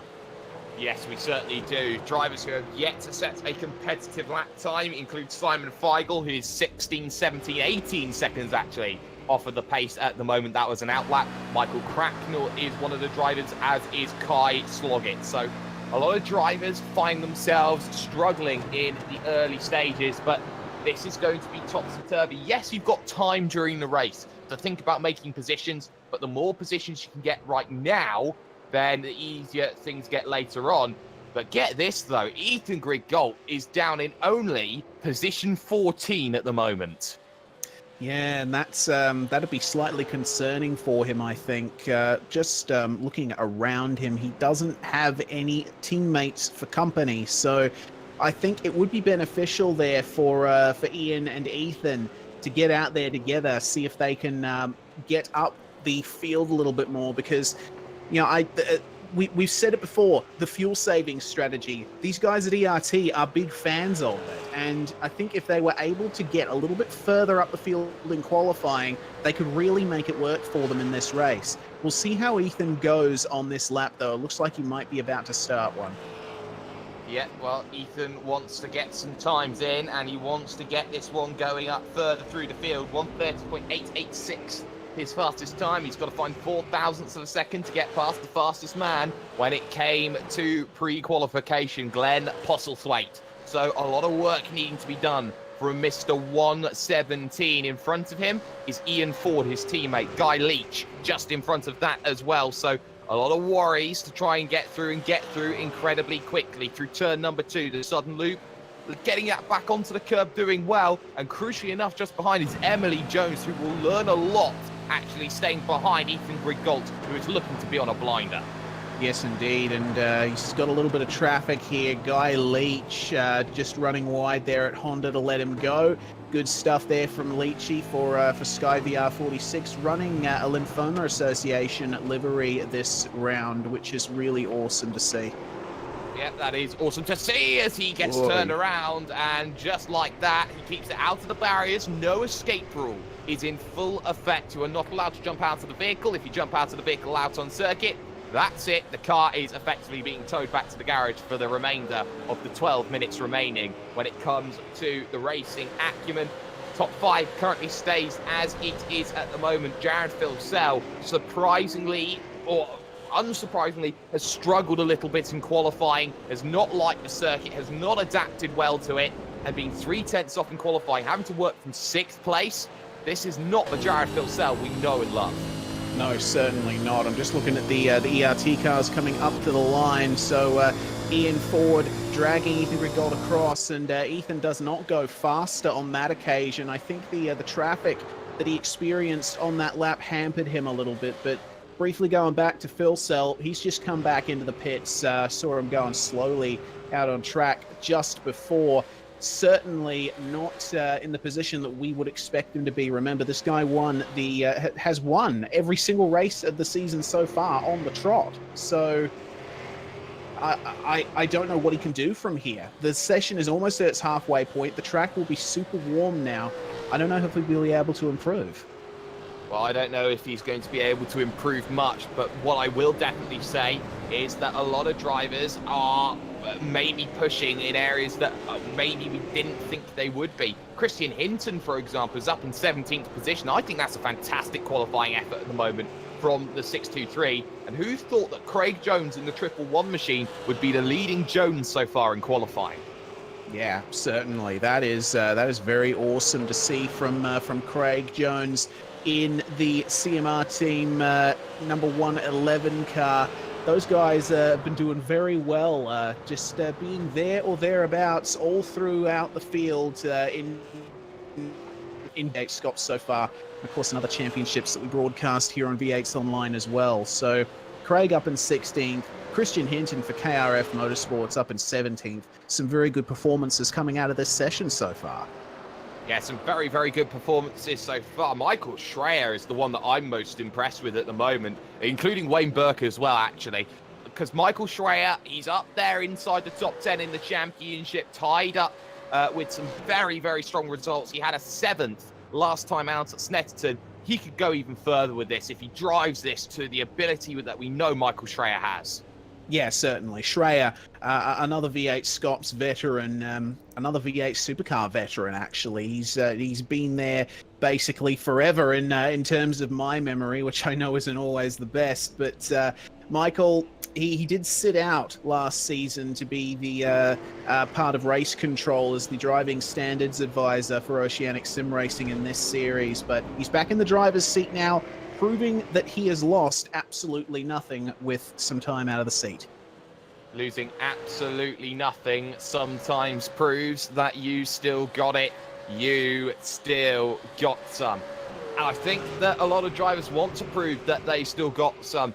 Drivers like, for example, Wayne Burke, who's on pole position, Jake Burton, for example, who has been, a little bit missing from time to time. And he has a lot of work in the Toyota 86 series that you see in Australia. So Jake Burton, he's trying to take that pedigree back to the track, and in position number 3, he wants to go out and prove, well, actually, yes, I am one of the quick boys here at Trans-Tasman Racing. Yes, this is an all-star team when it comes to the V8 supercar, but I can hold my own just as much as Madison Down and Jared Philsell can. Yeah, Jake, his season so far has been patchy, and of course, I can speak as highly of Burton's driving as anyone here. I've been around the guy for a very long time, but this season so far has not been entirely what I think some observers of this series would have been expecting of him. Of course, to be fair to Jake, he does have increasing real-life racing commitments after winning Aussie Driver Search last year, getting that drive in the Toyota 86 series. But this result that he's got so far in qualifying, 3rd place behind, is quite good, I have to say. Let's see what he can do here now. That is going to be a 131 at 365. No improvement there, but still, 3rd place in this field. It's quite interesting to see that Synergy have not gotten many other drivers in the top 10. No, it seems that everyone's just kicked up another gear and have looked to push the drivers inside the top 10 they have. Wayne Burke, Michael Schreier, and Jordan Ross as well. Very surprising to see the likes of Glenn Postlethwaite in 11th position. He's managed to gain a couple of positions in terms of his time. He's got past David Moore, he's got past Brady Myers when it has come to his laps. You see Brenton Hobson as well. Hobbo's probably one of the most well-loved drivers in the field. Everybody seems to have an affinity. He's one of the nicest characters you'll find on this grid. And after a second at Sonoma, I think Brenton Hobson wants to go out and prove himself. 3rd in the championship, he wants a bit more. Yeah, certainly. And down in 15th at the moment, he does have a little bit of work to do if he wants to make waves once again in here at Phillip Island, does Hobbo. But, we've seen past performances from him. We've seen what he did at Sonoma. He's got it. He certainly has in Car 88. So I'll be watching him intently as the session continues to tick down. Yes, and I tell you what, if things stay like this, it will be a maiden pole position for Wayne Burke, and that, for Wayne Burke, will be a massive confidence boost. Yeah, it certainly would. Wayne, he's been there or thereabouts. I know I use that phrase a lot, but it certainly describes Wayne Burke in this series. He's certainly got potential for some fantastic results. He hasn't always been there, but, you know, around the top 10, around the midfield, you could basically guarantee that you'll see Wayne Seaburg around there somewhere. But to see him P1, that's something that hasn't happened very often. So I guess he'll be wanting to make hay while the sun shines. Thomas McMillan then looking to make the Muck drive to the Muck line, and the 248 machine does a 137.063, setting up, gearing up for a flying lap into turn number 1. And that turn 1 is so underrated as a corner, because you do need to lift slightly when you go into that first corner, but that first corner, it really does test the men from the boys on who can hold it flat out. Yeah, certainly. You know, depending on the car, it's it can be anywhere from, you know, not much of a problem at all to, in the V8 supercar, a fear-inducing nightmare, as McMillan has pulled out of this one and is letting a few people by on the entry to Honda. That turn 1, especially at the start of a race, you got to remember, like, the first turn on a racetrack often is tight, often assumes a bit of overtaking opportunities. You see jostling for position all through the field through a turn 1 on a typical track, but Phillip Island, it starts and ends with high-speed turns. So you often see the drama happen, you know, almost in slow motion as they stream through 1 and 2. Yes, they certainly do. This is your 4-minute warning. 4 minutes remain to get onto a flying lap at Phillip Island. Keep an eye, though, on the 883 that just dives down onto lane. This is Carl Stokes. This is his debut race in the big boy leagues when it comes to the V8SCOPS series. And Carl Stokes, well, this, if there's any circuit to get a debut on, well, this is a baptism by fire. Yeah, it certainly is. Kyle Stokes is... you know, certainly getting thrown into the deep end here, and he's decided to take a little bit of a break there. That's his run done there. But number 36 in terms of position for his first run, I would say, you know, you wouldn't expect the world of a driver making their top split debut in V8SCOPS. It's an incredibly difficult championship to even get into second split for when there's enough people trying to qualify. So for Kyle to get into split 1 here, it's fantastic to see. And, you know, I really hope that that he ends up being able to see the finish, because I know that things can get a bit dicey in the midfield towards the back.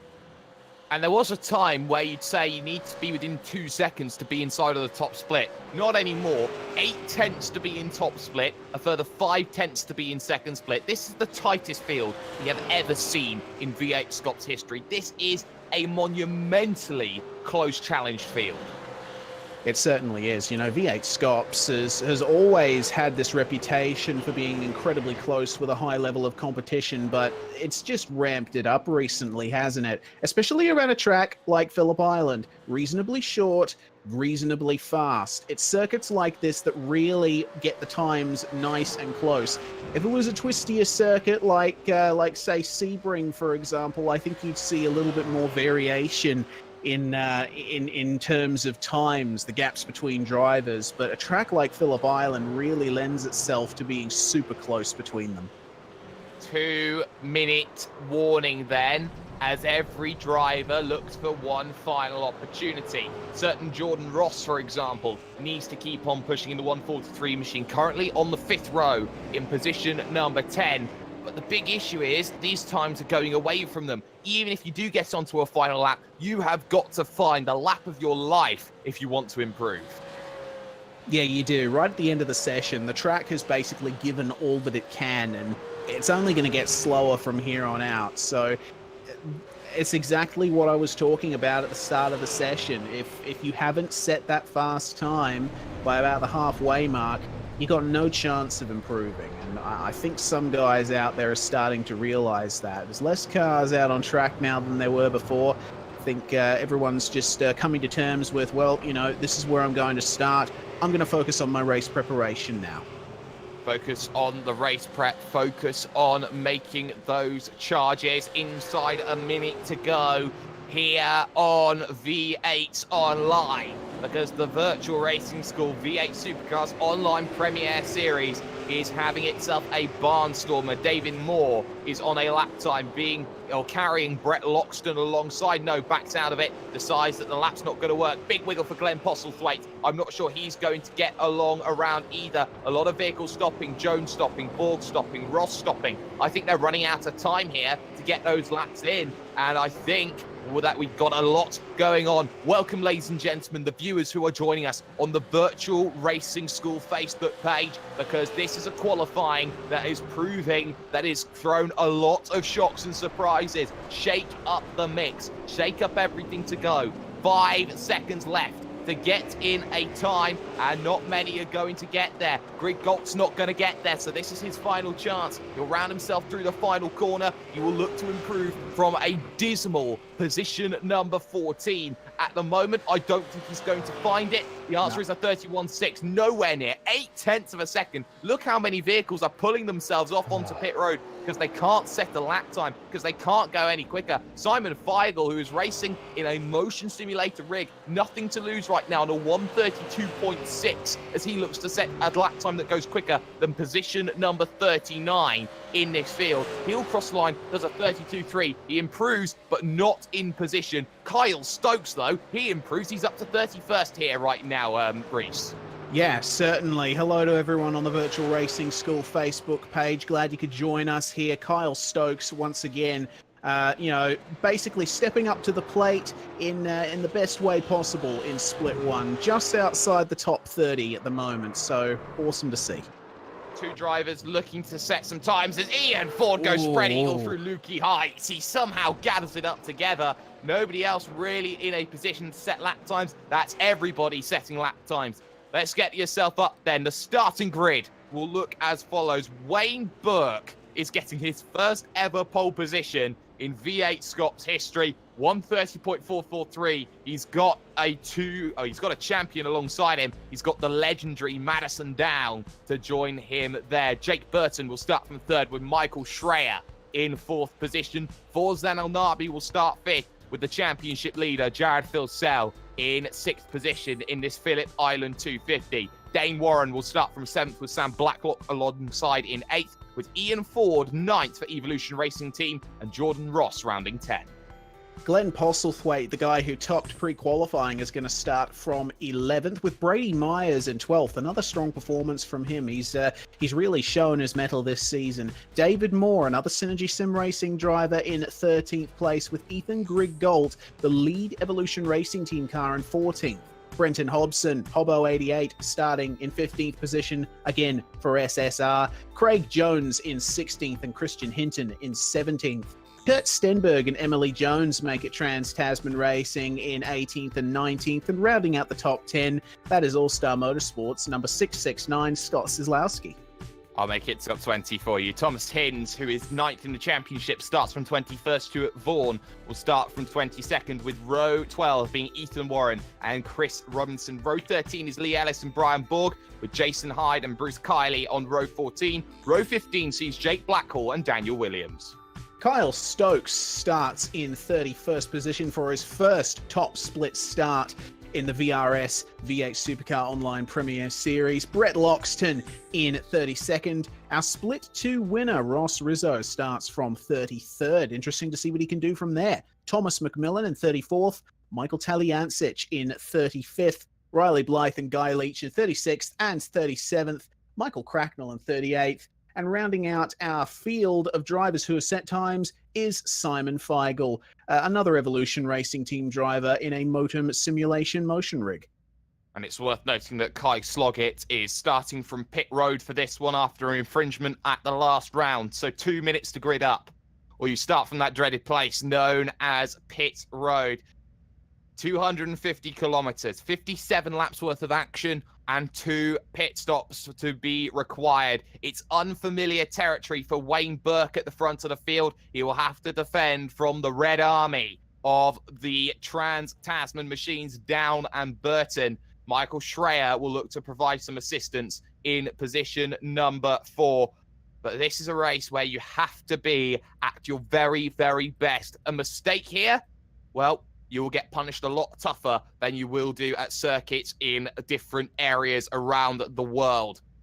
But this is Australian sim racing at its finest, at an Australian circuit with a lot of effort. Green flags will come up in just about now. Let's get ourselves underway at the Phillip Island 250. Burt gets a good start. Phil gets a great one from the third row. He's already challenging Forzan Elnabi and Michael Schreier. Schreier tries to box him, so Phil goes to the outside, side by side into turn number 1. Madison Down will go the long way around, and almost contact between the two teammates as they head to turn number 2. Down's on the inside, looking to try and get an advantage to keep his championship hopes alive. Already at the early stage, Burke's not giving this one up, but he's got no choice. Madison Down has the whole shot. He certainly does. Good move by Madison down there, and Brady Myers just had a little bit of an off at turn 1 there, but he managed to recover it very nicely. This is another choke point here. Turn 4, Honda corner. Wayne Burke going defensive there against Jake Burton, but he manages to hold on as they go side by side in the back.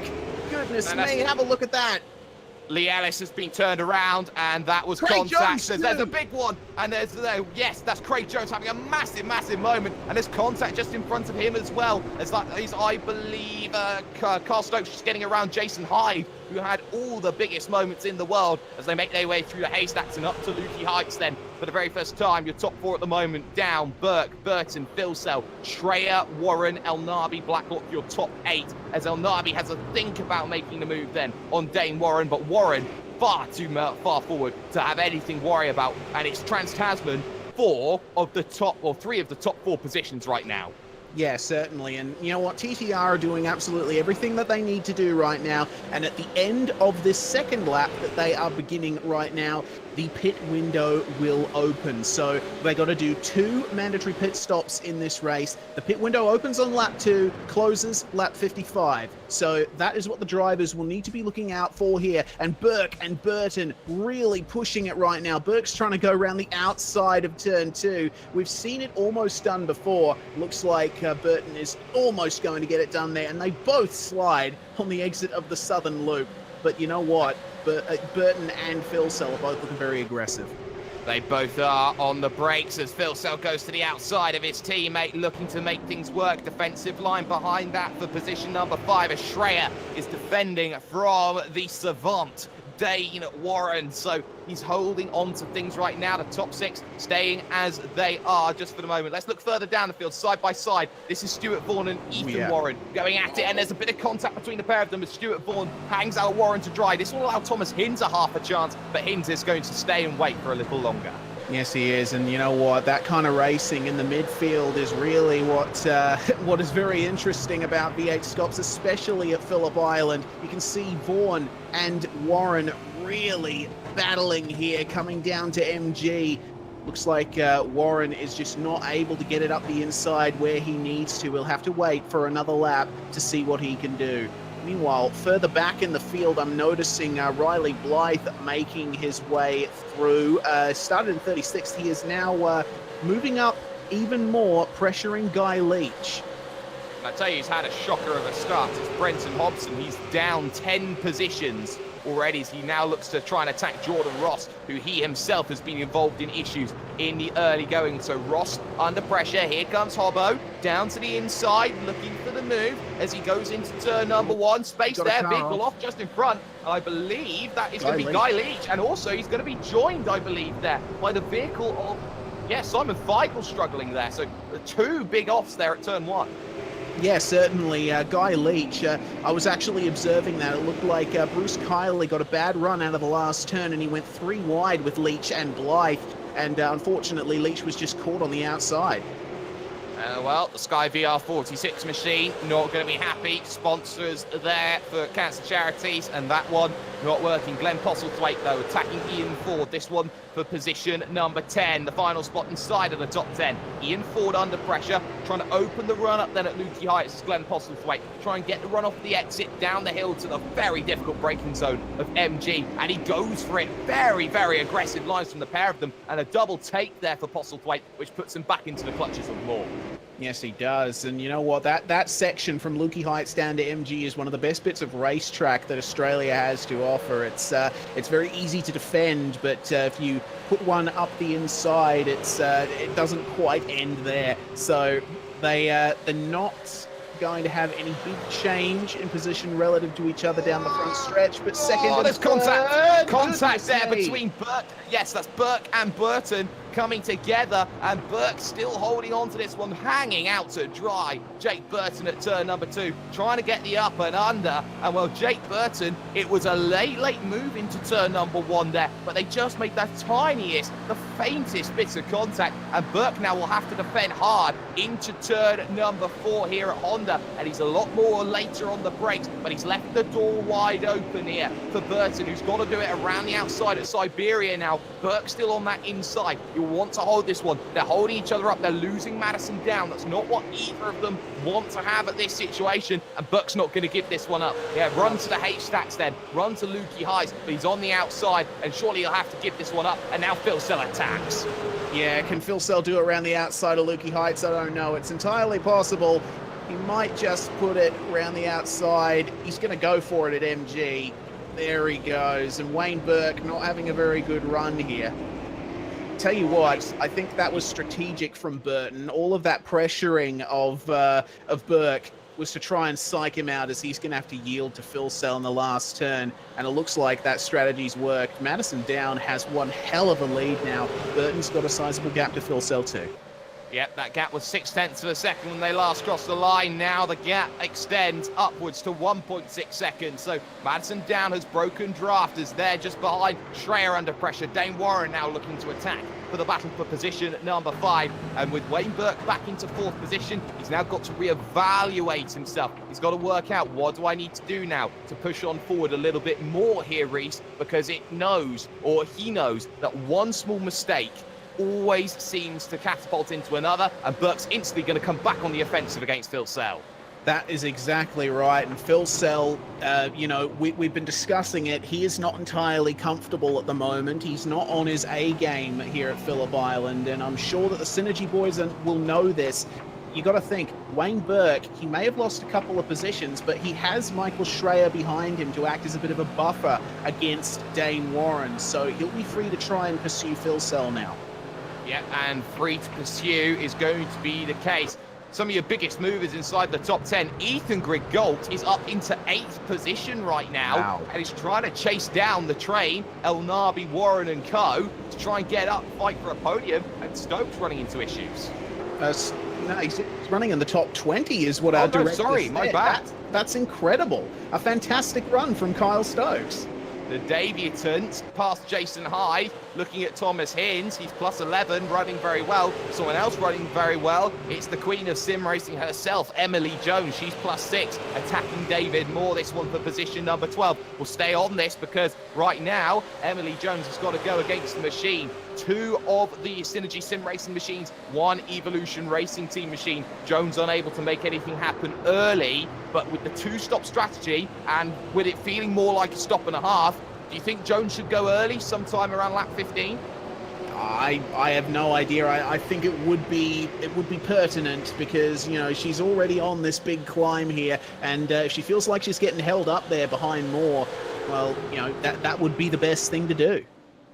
And of course, Emily Jones streaming live on Twitch. And one of them, and oh my goodness, Ian Ford having a massive moment at the Honda corner. And that is maybe a little bit of rustiness there. Not exactly. There was contact with Postlethwaite. He looked for the inside. The door was shut. And Postlethwaite said, nope, let's get the barrel behind the door. I'm coming through. Wow, goodness me, very unfortunate for Ian Ford. I think his run has not been the best in this race so far. And you know what? Yeah, that was started there by, I think, Ford going defensive, but Postlethwaite was already going for the late braking move. So that's just unfortunate. And Postlethwaite has not redressed the issue, so I expect stewards to get involved with this one. On the back of the train as well. In fact, no, let's go to a battle side by side, almost Ethan Warren and Stuart Vaughan. Vaughan, the man under pressure then, as it's going to be Ethan Warren trying to get through in the 59 machine. Ethan Warren had a great showing at the circuit of Snetterton. He wants to make sure he gets another good chance. He runs wide off the exit, holds it together somehow, and that's going to allow Thomas Hinds the chance to attack then. Looks to the inside. Hindsy boy, what can you do down the inside? Not much. Nah, he's, that was good from Hinsey there. You know, going for the dive at turn 1, it seems rather tempting, but it will more often than not end in tears for both you and the guy you're trying to pass. Vaughn and Warren making contact once again in the middle of Southern Loop. Looks like Ethan just had a little bit more mid-corner speed on Vaughn there, and you know what? I think a move is going to be on here. Oh, and Jones down the inside then, looking to make the move. Goes too deep, and she's going to drop 1 position, 2, 3, and maybe even 4 as Christian Hinton comes back in. So Emily Jones went too deep on the brakes, got psyched out. Ethan Warren through on Stuart Vaughan, and now Thomas Hinton, Ian Ford going at it side by side through Siberia. Yeah, and it looks like Hinsey's going to hold him off there. Kyle Stokes, meanwhile, he is right on the back of this this incredible jostling train, and I'm sure he will be loving this. Started just outside the top 30. That's plus 11 from him. A fantastic job so far for his first start in top split. And he's got some big names up ahead of him that are all falling over each other at the moment. Brian Borg versus Thomas McMillan. Both of them go to the inside. Big defence from Brian Borg as he holds the machine behind. McMillan, Robinson, Blackhall, Blythe, Kiley, Taliangic, Jones, Hobson, Cracknell, Williams, Loxton, Ross, Leach. It all goes back, and that's a train. 35. And yes, the first pit is in on lap 7. Early strategy calls from Kiley and Taliangic.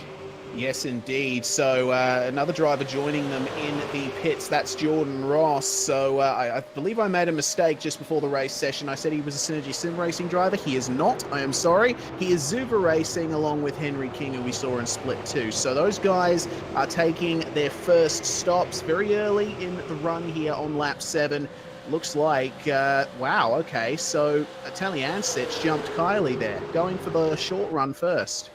Yeah, the short run first sometimes is the good option. As we said, it's basically fuel is 1 and a bit lots of fuel. So, and well, we got ourselves a lot of opportunities going on. So Szlowski, let's focus on this one. Szlowski versus Stenberg. This one going on right now, P12, P13.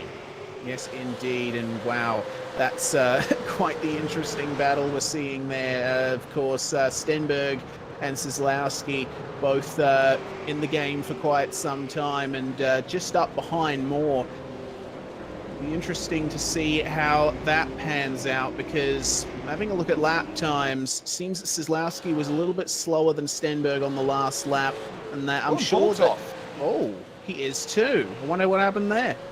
Oh, it was contact. I think he was off already, and he was massively off. Actually, there was contact. Brian Borg and Thomas McMillan, as Borg looked to try and take turn 7, McMillan was having none of it. Brian Borg had to go all the way off through the haystacks, cut the corner, comes back on circuit, and then he gets a second bit of contact, and that time it was with Brenton Hobson, who'd run out of road. Yeah, so very unfortunate for Brian Borg there. You know, Hayshed is one of those places on Phillip Island that you do not want to have any side-by-side anything really with another car.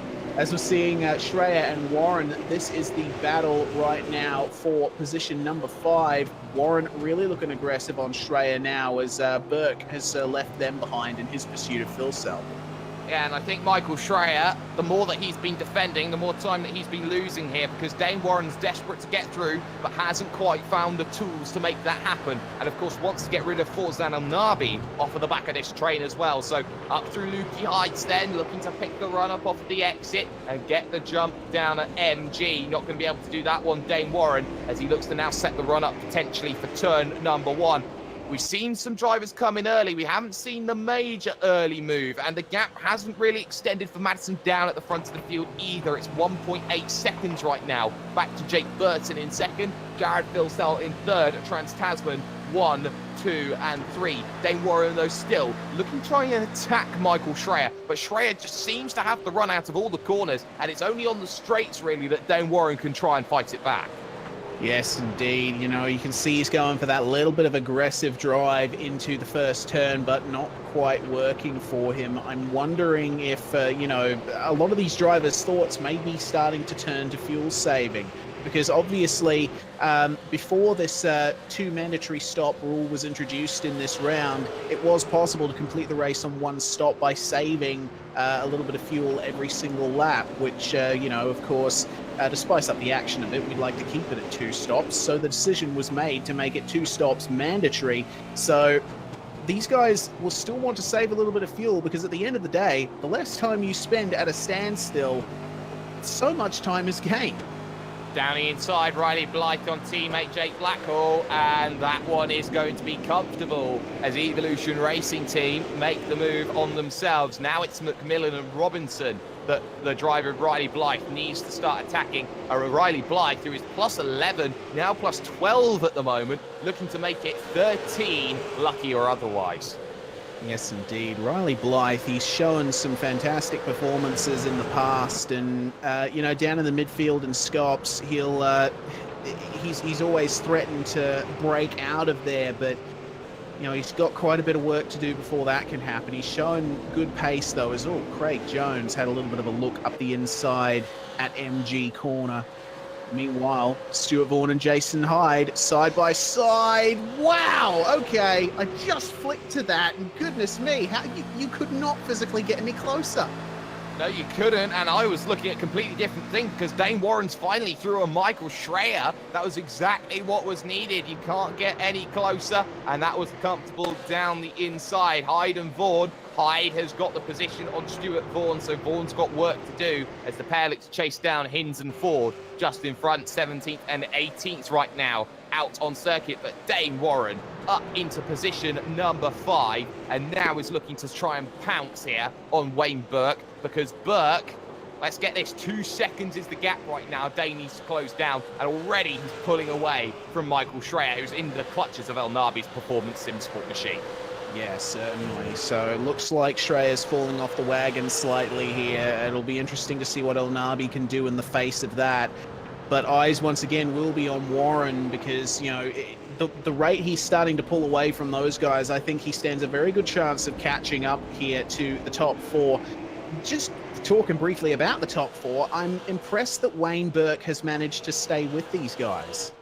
Yes, he's staying on the rear of Jared Philsell, so he's not out of this one, not by any stretch of the imagination. 32.7 his last time by, compared to the 32.7 of Philsell and the 32.7 of Jake Burton. Burton does the 32.8 that time by, 32.7, 32.8, so he's still very much in the clutches, with Madison down 2.1 seconds down the road then, leading this event. And this is where things get interesting. No takers at the moment on the lane, so nobody's going for an early to mid-session sort of stop. It's now Thomas McMillan becomes under pressure from Riley Blythe. Blythe looking to go down the inside at turn number 1. This one for P23.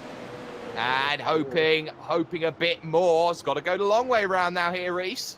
Oh, and McMillan just getting caught on the grass coming out of turn 2. Something that happens quite a bit at Phillip Island, and he's managing to hold on to it. Meanwhile, hearing that Schreier has just lost his position to Forzan El Nabi, so Schreier continuing that backwards slide, unfortunately. Yes, and that was into turn number 4. Down the inside, El Nabi just opened the door. Did Michael Schreier, and El Nabi said, thank you, cup of tea, that'll be lovely. And that one easy as you like. Behind this, though, battle for 9th going on. Glenn Postlethwaite versus Sam Blacklock. Blacklock, who'd been on his own for a very long time, now suddenly finds himself under a bit of pressure here. Glenn Postlethwaite is charging and goes down the inside at MG. The door wanted to be shut by Blacklock, but he had nowhere to go, and as such, he was caught in no man's land without a gun. He was, and Glenn Postlethwaite now through and up into position 9, so he is officially in at the top 10 now. Oh, interesting lines there through the last turn between them, but Posy gets a better exit. So the next car up ahead from Glenn Postlethwaite is Ethan Grigg-Galt. Postlethwaite will have his work cut out for him if he wants to get a top 8 at this stage. Oh, he will, but he's got to keep on pushing, as Ethan Grigg-Galt is only 3 seconds down the road, and Ethan Grigg-Galt actually is looking to go through, and it seems that Hinton and Warren going at it together, and well, Christian Hinton holding things together for the moment, but I think they were so close to making contact. They were, and Hinton is already looking a bit battered there in car number 623. Meanwhile, Ethan Warren is a completely clean car, and he's going to go for that move. Hinton, I don't think, will be giving him too much trouble there, and Ethan Warren through into position 15 as I'm seeing another move further back. That's Thomas Hinz getting through on Ian Ford. And that's a comfortable move at that as well. Jason Hyde will want to be the next to get past Ian Ford. Ian Ford. Oh, and well, look further back though, sorry, because McMillan is still in the scrap in the 248. Little bit of contact there, McMillan and Blythe. And behind that, Jake Blackall will be happy. Side by side through 7. Haystacks then of 8 then. As Riley Blythe looks to try and go through.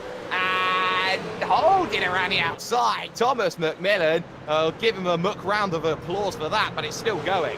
Yeah, Riley Blythe's trying to go around the outside, but Lukey Heights, he manages to do it. He's got the inside there for MG, and he is through. So that was a very long and protracted defense, but it worked. It did work, and that's going to be crucial as the racing continues here at Phillip Island. So holding on to things at the moment at the front, 2.5 seconds now. Madison Downs advantage from Jake Burton, but now Ethan Griggolt thinks about closing down Michael Schreier. The gap 9/10 of a second at the moment between them, and Griggolt is doing exactly what he needs to after starting 14th. Pick them off one at a time. Yeah, and maybe save a bit of fuel while he's at it. Well, he's one of the greatest fuel savers in this league, so I think that Ethan Griggolt knows, save that fuel, he'll be in position to get himself a much better run later on in the event. He certainly will, and you can see that he's really making his way up to the back of Schreier now. The difference between them was only 1,000th of a second in terms of lap time, but man, you can see Ethan knows that Schreier is losing a bit of pace now. You can see El Nabi has gapped him as well, actually. Have a look at that. El Nabi and Warren both gapping Schreier, and they're starting to come back together now. They certainly are side by side. Brett Loxton and Daniel Williams down the field. Daniel Williams, he's got behind him Guy Leach, who has had his own little adventures today. And again, Loxton on the inside, there's contact. Daniel Williams is going to go straight off. The front bonnet goes. And Daniel Williams looking to fight a way back on with Brian Borg now, trying to get around the outside. Daniel Williams just got a little hip check. Yeah, he certainly did, and you know that's difficult at Lukey Heights. It's a bit of a blind entry, so if you're stuck on the inside there coming into Lukey Heights, it's difficult to know how far to slow your car down, try and maintain that inside line, because there is a bit of a crest going through the middle of the corner, really spits your car out. Daniel Williams going into the pits, I presume, to repair something. Yeah, and that would be the damage he has on his machine. No fast repairs, though, here. Very different to Split 2. So that's going to mean that if you break it, you bought it, and it's going to be a long, long road. So he's got to slow this one down. He's got to make sure he makes all of this work. Wayne Burke, though, yeah. I think he's actually looking to try and be the aggressor here. Yeah, actually looks like that. He's getting a bit more aggressive with every lap that goes by, and you know, Madison Down out in front, he's basically untroubled. He's just focusing on himself at the moment. But Burke, he's in a pretty optimal position right now. If you're behind two cars that are running close together, you have a bit more of an opportunity to pick and choose your lines and see where these guys are faltering. Where's the best place to attack them? Phil Sell hanging the tail out just a little bit on the exit of the last turn. That really shows to Wayne Burke that he still has a shot at a podium here. Gap is 0.2 of a second between third and fourth position. The gap is 0.4 to third and second. The only thing really that's stopping Wayne Burke from having this attack on Jared Philsell is a certain miss to Jake Burton. Yes, indeed, and that, oh, man, I honestly don't know what to expect from this battle, because you know I feel like Philsell, he's out in the championship lead. I don't think he's that threatened by his Trans-Tasman Racing teammates, but he's certainly threatened by drivers from other teams in the field. So he can afford to be a little less aggressive on Burton here, I feel. Am I the only one who's disappointed that Ian Ford's in a Holden?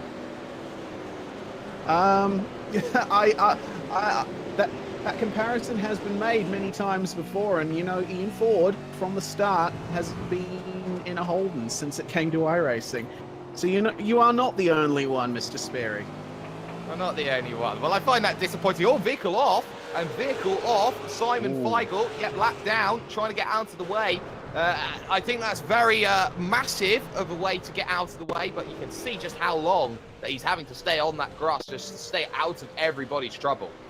Yes, certainly. He's going around there quite slowly. That's up at the Lukey Heights MG area, and oh he'll my want goodness. to get on. Yeah, He's been stopped for a while. Yeah, that is quite interesting. But meanwhile, Jake Burton and Blacklock are in. Well, strategy play. Jake Burton's going to try and force something to happen. He'll be on the fresher tyres as well. This is going to force Madison down maybe into making a decision. 3 seconds behind, not much opportunity. It releases Jared Philsell, and it also gives a license of attack to Wayne Burke. So in comes Jake Burton, out will come Jake Burton. But now it becomes Philsell versus Burke for the podium. It certainly does, and I think if Burke wants to make a decisive move, it would have to be around about now, be it a stab at the inside of Philsell in a corner, maybe seeing if he can get an undercut on him. You know, that's the kind of thinking that I would be undertaking in his position anyway. As they come up through Lukey, he lost out slightly through that section of track, but he's coming back on strong in these braking zones, in the entry to these corners. Philsell with a little bit of an advantage on the exit, I feel. Let's see if both of them go for the pits. Only one or none. And none. It looks like it is going to be none.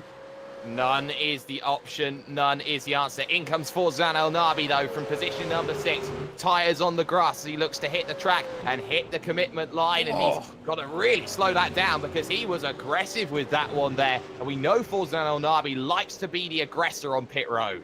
He certainly does. Ethan Griggault has followed him in. So the field filing by these guys. Also joining them in the pits, Kurt Stenberg and Thomas Hens. So these guys going for a sort of early to mid strategy here for their first stop. So Spread out the stops. Yes, Spread out the indeed. stops. That's what you need to try and do. And when you're putting equal life on the tyres, sometimes that's the right decision. And now it becomes a case of how do you push? How do you keep on going forward? How does my tyres work out in comparison? Jake Burton comfortably gets the jump on Forzan El Nabi. And Burton, with clean air, mind you, is now going to be a big worry here. Let's look at the times he does the next time by, because that's going to be very crucial for what he is capable to do in comparison to Down, who is running the late 32s, now looking for the early 33s. Yes, indeed. As we look at Vaughan and Ford here. All this contact. Oh. And that is just a little bit through Siberia. Ford is looking very, very squarely with that rear end. He's not comfortable. No, certainly. And he's, under Phil pressure Sell from hits. Kyle Stokes here. Yep, Philsell in. So this is going to be interesting. He is, He got that. Wow. He got it all wrong coming onto the lane. He had a massive wiggle coming onto that one. And, well, Jared Philsell looking mere mortal. Yeah, well, he hasn't looked comfortable all night, has he? It's been And interesting he's to missed his box. observe. Oh, no. He has. He's missed his box so slightly. Jared Philsell, it's just a calamity, a comedy of errors with Dane Warren also down in on the lane, as is David Moore, as is Jones, Slowski, and Ethan Warren as well. It will be a late wait then for Jared Philsell, who has not looked comfortable. So expect then the driver, Jake Burton, coming down the front stretch to comfortably make the move. But the question becomes, will he lose even more time? Out comes Jared Philsell after his pit stop. Here comes Forzan El Nabi straight past. Philsell is in all sorts of trouble. He certainly is, and looking just behind him, Ross Rizzo just getting past Dane Warren. So, oh my goodness. That is something that I did not expect from Philsell. The question on my mind is now, how is Wayne Burke going to respond to this? I think, it would be in his best interest to come in right about now. Let's see what happens. Let's see what happens as Madison Down, your race leader, will head onto the lane at the end of lap 19 as Wayne Burke stays out and is going for the long haul strategy. So this is brave right now from Wayne Burke. Gonna go even longer. Madison Down, though, pits from the race lead, hands the race lead back to Wayne Burke. So Down looking to have the advantage here on the driver of Jake Burton, who's working on the undercut. Down hits his box. He's absolutely perfect. Jake Burton, though, has had to get past Brian Borg on this lap and has done. So maybe Burton's going to struggle on this one. He's been doing 31.7s on his laps coming through. In fact, he did a 35.1 as his first lap after the outlap. That is sensational work from him. As in comes Craig Jones, in comes Jake Blackhall, and Madison Down, waiting, still waiting. Burton's going to get him. And God, Jake Burton holds the advantage now by a very fair distance, as Madison Down is now 3, 4, 5 seconds back. Forzan El Nabi into the picture. This one for second. Here comes El Nabi. He's not close enough yet, though. Certainly not. And you know what Down has done there? He's gone for the real long haul in this middle stint. He was stopped for an incredibly long time, and he was just filling up his fuel tank as far as he needed to for that really long middle stint. He's going to go for an incredibly short stop at the end. And, you know, when this all equals out at the end of the race, that is when things are going to get spicy. But for now, Forzan is going to be pressuring the back of Down. Remember, Down's car, thanks to the amount of fuel he's taken, it's going to be heavier. And we are seeing here, it's Synergy Sim Racing, Schreier and Burke who are running the long strategy here. And I wonder, are they going to go long on this opening stint, try and go for an aggressive undercut on the tyres to get themselves the short fill, maybe lap 55?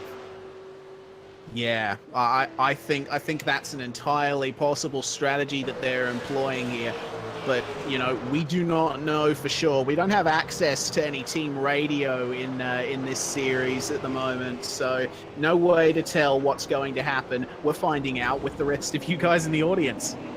Ross Rizzo then, overtaken by Sam Blacklock. Rizzo yet to make the stop, Blacklock has. So, comfortable move going through, and Ethan Griggolt this lap is through on Glenn Postlethwaite. So Glenn Postlethwaite behind Ethan Griggolt as Griggolt tries to stay with Dane Warren. Christian Hinton is down on the lane as things stands in the 623 machine at the end of lap 20. He'll look to try and get himself out and going once again, and he should spot out somewhere in the mid-pack. Yeah, he certainly should. Just, a big gaggle of cars passing him by here. I'm noticing Bruce Kiley and Thomas Hinz going side by side into turn one, and Hinzy just squeezing Kiley a little bit, still leaving him enough room though. And Kyle Stokes, once again, we're seeing him at the back of these packs, and he's got a front row seat to one of the best action films you could possibly see with cars. V8SCOPS, the movie. Soon. Yes. Soon. Who would they get to play me? Why don't you play yourself? Well, actually, I never thought of that. That is a good idea. It is a very good idea. That, or I'll get Robert De Niro. Whichever one you can. But anyway. Go on. Oh, no. I got nothing. Oh, you got nothing. What a shame. He's got nothing, ladies and gentlemen. Chris Robinson, though, a man under pressure. Jordan Ross looking to try and find his way into an attacking position. This one going on for P26 to P27. And Jordan Ross has lost the position this time by. Yes, he has. Jordan Ross, he's been looking... he's been struggling a little bit, hasn't he, down there? And I get the feeling, his car's looking a little bit battered, so obviously not exactly where he'd like to be, but still plugging on regardless. The gap between Jake Burton and Wayne Burke currently stands at 36 seconds out on track then. That's the gap between first and sixth place, and that's coming down at a rate of a second a lap. So Wayne Burke's got a lot of work. Glenn Postlethwaite, though, he's right under pressure. In fact, he's through on Ethan Griggolt. So Griggolt had nothing to argue against. That one coming out of Siberia, or in fact, that one coming out of turn 2, making a very good work at the Southern Loop. Yes, indeed. And Glenn Postlethwaite, once again, remember, he was the person who topped pre-qualifying as Burke is now in. So, Schreier in as well. So Burke and Schreier both coming in now. We'll see where this puts them in relation to Jake Burton and co, as Jason Hyde also comes into the pits behind them. I expect Wayne Burke to come out behind Phil Sell and potentially along with Dane Warren, Ethan Griggolt, that sort of area for Wayne Burke. Schreier, I think, is going to fall a little bit behind that. Jake Burton, though, around the final corner, will not have to deal with Brett Loxton, who comes in on lap 22 as well. That's going to allow Jake Burton to make his way forward on the pair. Through will go Madison Down. Through will go Phil Sell. Through will go Forzan El Nabi and Dane Warren as well. Finally off and away goes Wayne Burke, but the train's going to continue because Greg Galt's through. Through also is the driver, Glenn Postlethwaite, and that's Wayne Burke now, struggling with Sam Blackhawk, who steams past into turn number 1. And that is about candy and babies. It certainly is. Wayne Burke there basically had absolutely nothing to do, and Sam Blacklock is going to get by there. Question is, will he be able to hold off Burke, though? Because Burke's looking very aggressive here. He might go for a move. At 7 seconds longer on the stop was the driver of Wayne Burke compared to Jake Burton around the outside at Honda corner. We'll get the inside for Siberia. Oh, wow. Perfect run off the exit with the fresh tyres. And that is Sam Blacklock. Well, we were talking about candies and babies earlier. That's stealing the candy from the baby. It certainly is. It's like Wonka just taking it away from Augustus Gloop or something. I don't know. Wayne Burke through once again into position number 7, I believe. And there's 9. one driver who is still out on circuit running, who has not made a stop. That's Ian Ford at the moment here. And Ian Ford going for the long stop. And, well, he's got nothing to lose. He hasn't started around so far in the championship. And you know what? I think that Ian Ford knows that it's only going to be a matter of time before Jake Burton comes into play. The gap now down to 6.2, and that's a second and a half a lap right now. Jake Burton's quicker.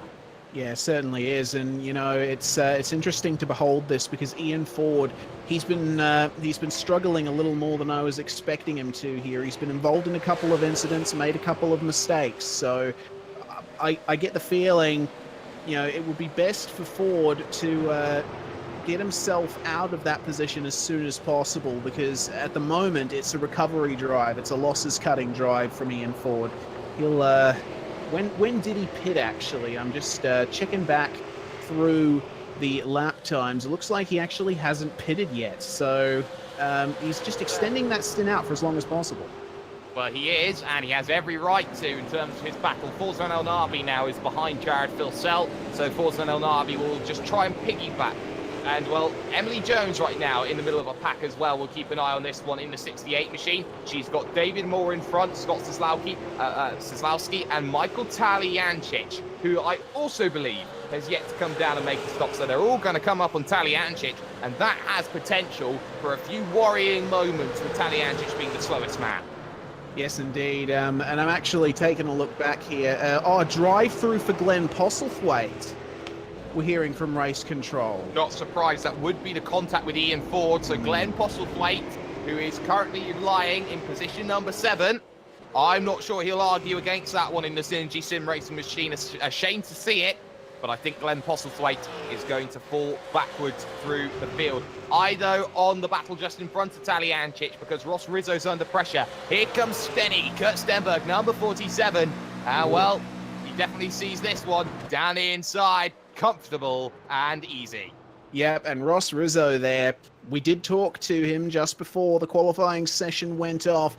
He had nothing to lose. He said he was going to try and do the same strategy or thereabouts that he employed to take the win in Split 2. That was him just lifting off there, letting Stenny go, save a bit of fuel on the way. Save a bit of fuel on the way and make sure that you get yourself home and dry. As side by side, a little bit further in front, Ethan Griggolt and Wayne Burke, and that is Wayne Burke making the way through at Honda. That is a great move as he looks to use the fresh tyres to his advantage. Yes, indeed. And, you know, Wayne Burke really on a charge right now. Have a look at how much Blacklock has fallen back in the last couple of laps since Burke made that move. Yeah, that's just testament to the pace. Burke's doing 31.7s. He's a second a lap quicker than a lot of drivers in front. He's 0.8 of a second quicker than the likes of Forzan Anabi and Dane Warren. 0.7 of a second quicker than the championship leader. He is definitely quicker right now. He is definitely on the charge. Lee Ellis down onto the lane. The gap at the front. Ian Ford, your time's running out. It's now 3.5 seconds. Yes, indeed. And Glenn Postlethwaite is going to take that drive-through penalty handed down to him by race control. I don't think he would be very happy with himself for that because, well, it was a very good run from him up until that point. Meanwhile, I'm taking a look, actually. Kyle Stokes. Has he retired? Possibly, Looks yes, like and that'll it. be a shame for Kyle Stokes as we keep an eye on this one. Sazlowski's got a chance at Taliancic down the inside, and there's no room there. Oh, he makes the room. And look at this, Taliancic's going to come straight back at him on the inside, but he doesn't have the tyres, surely, to go and make this move. Side by side, they'll go to Stoner Corner. Turn number 3, it just bunches everything up. So David Moore, Emily Jones, take 2 perhaps, and Zizlowski says, no, move over, dear sir. I'm taking this position. The squeeze applied, and Moore dives to the inside now, side by side to Siberia. Yes, indeed. Taliancic is going to have the inside here, but I get the feeling that David Moore, or will he? I honestly don't know. Oh, have a look at the run that Moore got. That was fantastic. They're going to go side by side through Hayshed. Guys, come on. No. Emily, what are you doing? What are you doing? Oh, goodness me. This is incredible. Taliancic, he's getting boxed in on all sides. Contact between him and Jones coming up over the hill. Will Jones try and go for the move here at MG? Yes, she will. And Taliancic, way too deep. And he is off. A bunch of positions lost and a half spin. That is not how he wanted to end that lap. No, it's not. And I wonder, Taliancic, is it time to dive down onto the lane? No, it's not. Stay out a bit longer. Hinds and Postlethwaite will look to go through and make the charges as well. Gap at the front down, 2.1 seconds. But there's bigger worries at the moment here for Jake Burton. Not in front, but behind. Madison Down has been closing 0.4 of a second a lap. That gap comes down. It's 1.6 seconds all of a sudden.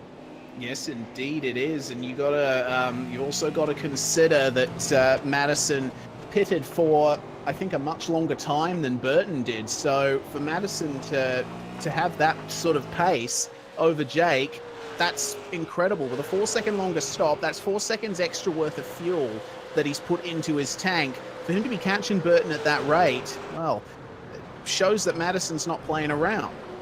No, we don't play no games here in V8SCOPS. There's Chris Robinson diving down to the inside of Brenton Hobson for position number 20. That one doesn't work. Hobbo holds onto it. It has been a disappointing drive, though, so far from Brenton Hobson. We have to be honest. Yeah, from 15th down to 20th, he has not made waves like we thought he would.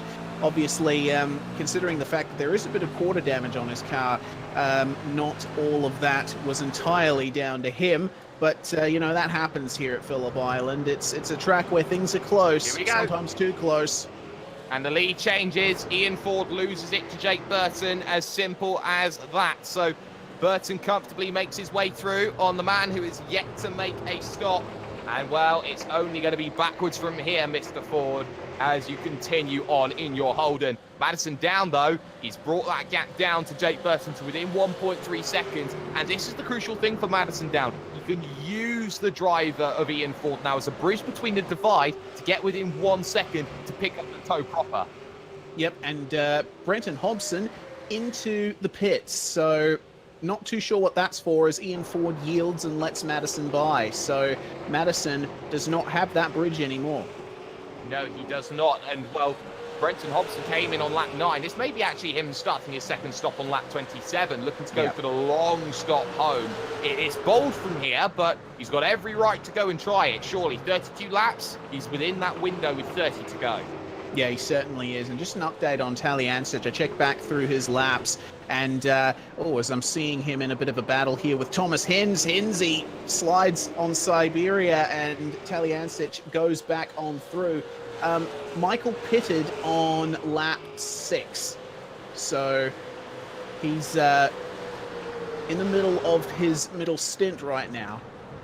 And it's going to be a long middle stint, as we do remember. So Hin's looking for the outside, not quite finding it. Gap at the front comes down. It is a second and 6 thousandths more. So a lot going on. We'll look further back, though, because the Cisłowski train continues to roll on forward here with Moore, with Jones, with Schreier, with Ethan Warren. And they're now looking to come up on the prone Ross Rizzo. So more positions looking to battle for, as now you see Ian Ford has finally made his stop.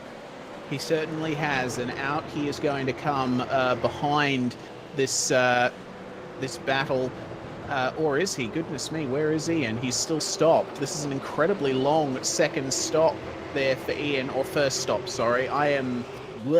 Ian comes out of the pits for the first time, and he's going to come out with a battle pack, actually, which he takes to the motorcycle pit exit to avoid. He's going to come out with Craig Jones. Yeah, and behind Craig Jones as well. So that puts him back in position 30 as Craig Jones goes off. To the outside then goes the man on fresh tyres. He's got to go the long way, does Ian Ford. And well, time to pick up the run for turn 4, but we'll focus on something else right now, because Madison down. He is looking and lurking with Jake Burton just in front. Yes, indeed. And when they eventually come together, I'm wondering how this is going to go, because I suppose, considering previous pace and previous stints, Madison and Burton would switch places, but I'm unsure what their team culture is like there at the moment, whether they would prefer to just go for the old let you by and just consolidate this 1-2, or let's have a race. Unsure. You know what? I'm going to propose this. Wayne Burke's got a chance of victory here, because if he goes long on this second stint, I reckon he could skip tyres and go for the victory. You know, you have a very good point there. If he's managed to stretch out this middle stint to just before the point that the pit window closes, then yeah, he will have a chance. If he just drives sensibly, if he doesn't work these tyres too hard, he'll have a very good chance. Wayne Burke currently sits 10 seconds off of your race leader, Jake Burton. As things stand, Jake Burton has a slender lead over the 77 of Madison down, up the hill into Lukey Heights. The pair of them come along. And right now, your top 6 are split by 10 seconds out on circuit. Burke trying to chase down Dane Warren in the All-Star Motorsports machine, who he himself is trying desperately to chase down Forzan Elnabi, 2 and a little bit seconds in front. And Elnabi's lost the draft now to Jared Filsell. It has been a long time coming. Yeah, certainly. So Jared Filsell, he doesn't have much to worry about from Elnabi now, but when they cross the line next, Elnabi hanging the tail out in the exit of the last turn. There are better places to do that, I suppose. 32.9 from Elnabi, a 32.9 from Dane Warren. So pretty equal between those guys right now, but a 32.6 from Burke. So he is hot in pursuit. In comes Ross Rizzo to make his, I believe, second stop of the day. So Ross Rizzo, this is going to be a long one to get home. Battle, though, just in front of that. Emily Jones trying to attack David Moore, and she's trying everything, but it seems to be the cork in the bottle this season that Emily Jones has failed to get past. It seems that no matter what she tries, Jones ain't going to get it. And there was the alternative line from Cisłowski in alternative ASM colours, looking to make that charge and get the run off the exit. Yes, indeed, and it really worked well for him. That's the thing with Southern Loop. It's got 2 possible lines. You can just stick to the inside the whole way through to make it a nice wide arc, or you can try and double apex it. Cisłowski went for the latter, and it worked for him that time. He's got a pack of 4 cars behind him, all wanting that position. It's interesting times ahead for him. It is interesting times as the charge continues and the push keeps on going. A little bit of a wider line from Michael Schreier, 4th in the train, wants to start making positions through as Jones again looking to take the alternative line. Check up though from the driver of David Moore behind Cisłowski. Jones not in a position to attack this one on the brakes into the right-hander, and you can see aggressive checkups, accordion, wiggle off the exit. Emily Jones, well, shake that booty and get yourself going, because now Schreier's been checked up. Got to attack, no, to dive in. Yep, Jones, and that is Schreier as well going in. So they've decided, nope, we've had enough of this. Let's get ourselves some clear air. Well, clear air, it's going to be perfect. It's the final stops, battle of pit crews between the two, and Schreier wants to get the jump.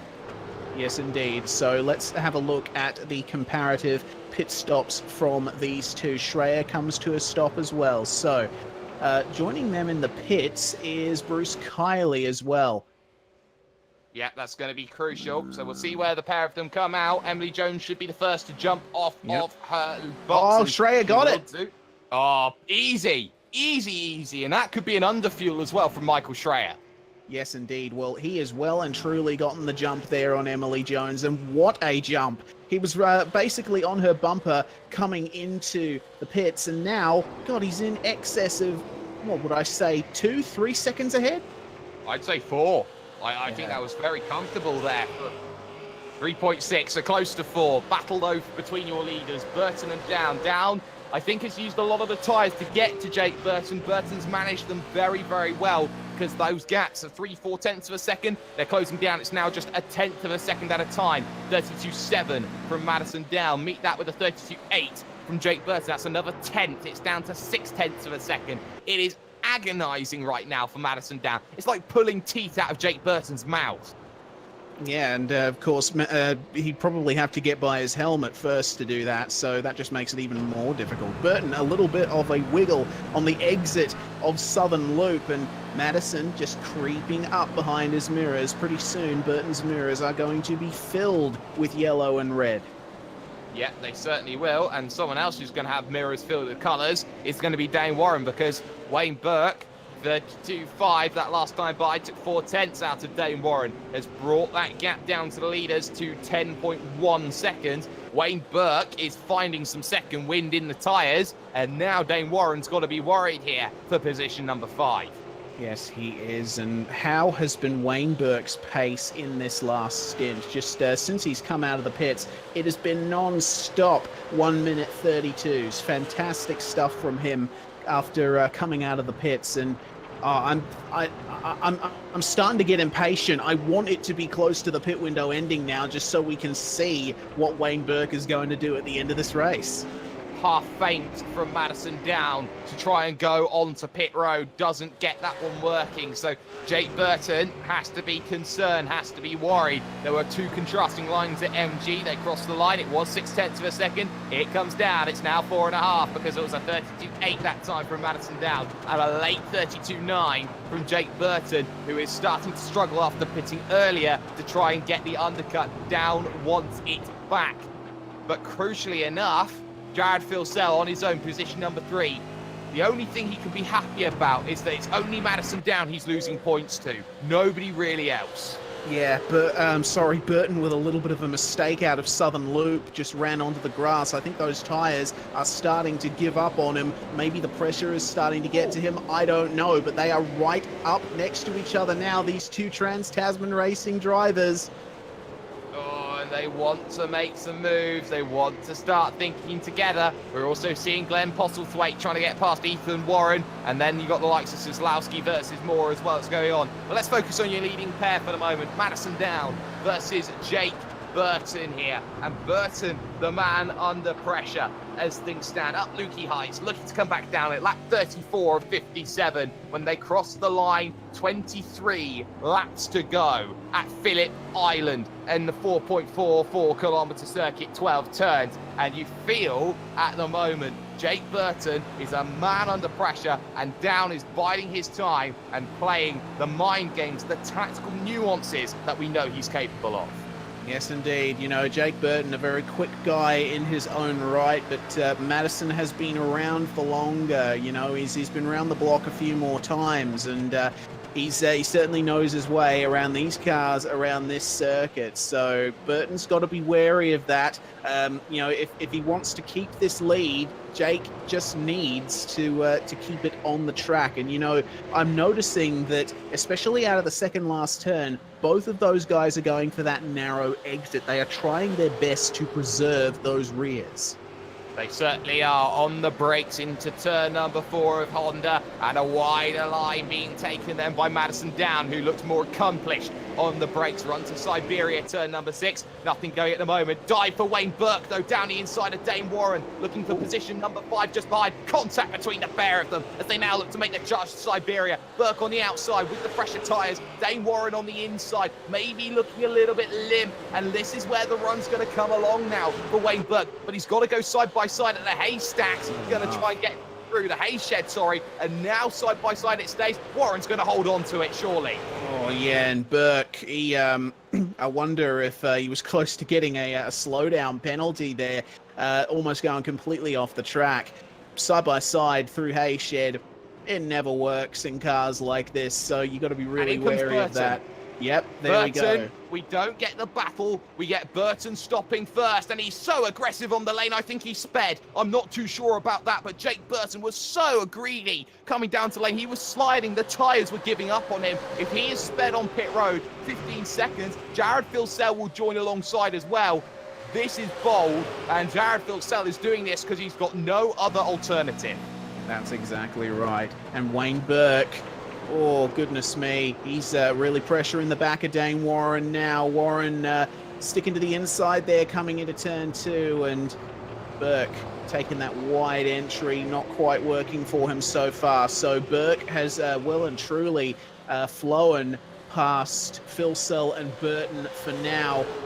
Still have yet to see what those final pit stops are going to do. Burke having a bit of a look up the inside of Warren, but he's not able to get up far enough, or is he? Dane Warren saw him coming there, and they're going to do what they did last lap. Warren on the inside of Siberia. Can Burke get it done? Oh, no, a little bit of contact, yes, and now Burke is going to lose ground here to Jordan Ross and Brady Myers, who are battling behind them. They, of course, are a lap down, yes. So Wayne doesn't want to get involved in that a bit too much. So he's basically got to recalibrate now, see if he can get by Warren maybe somewhere else.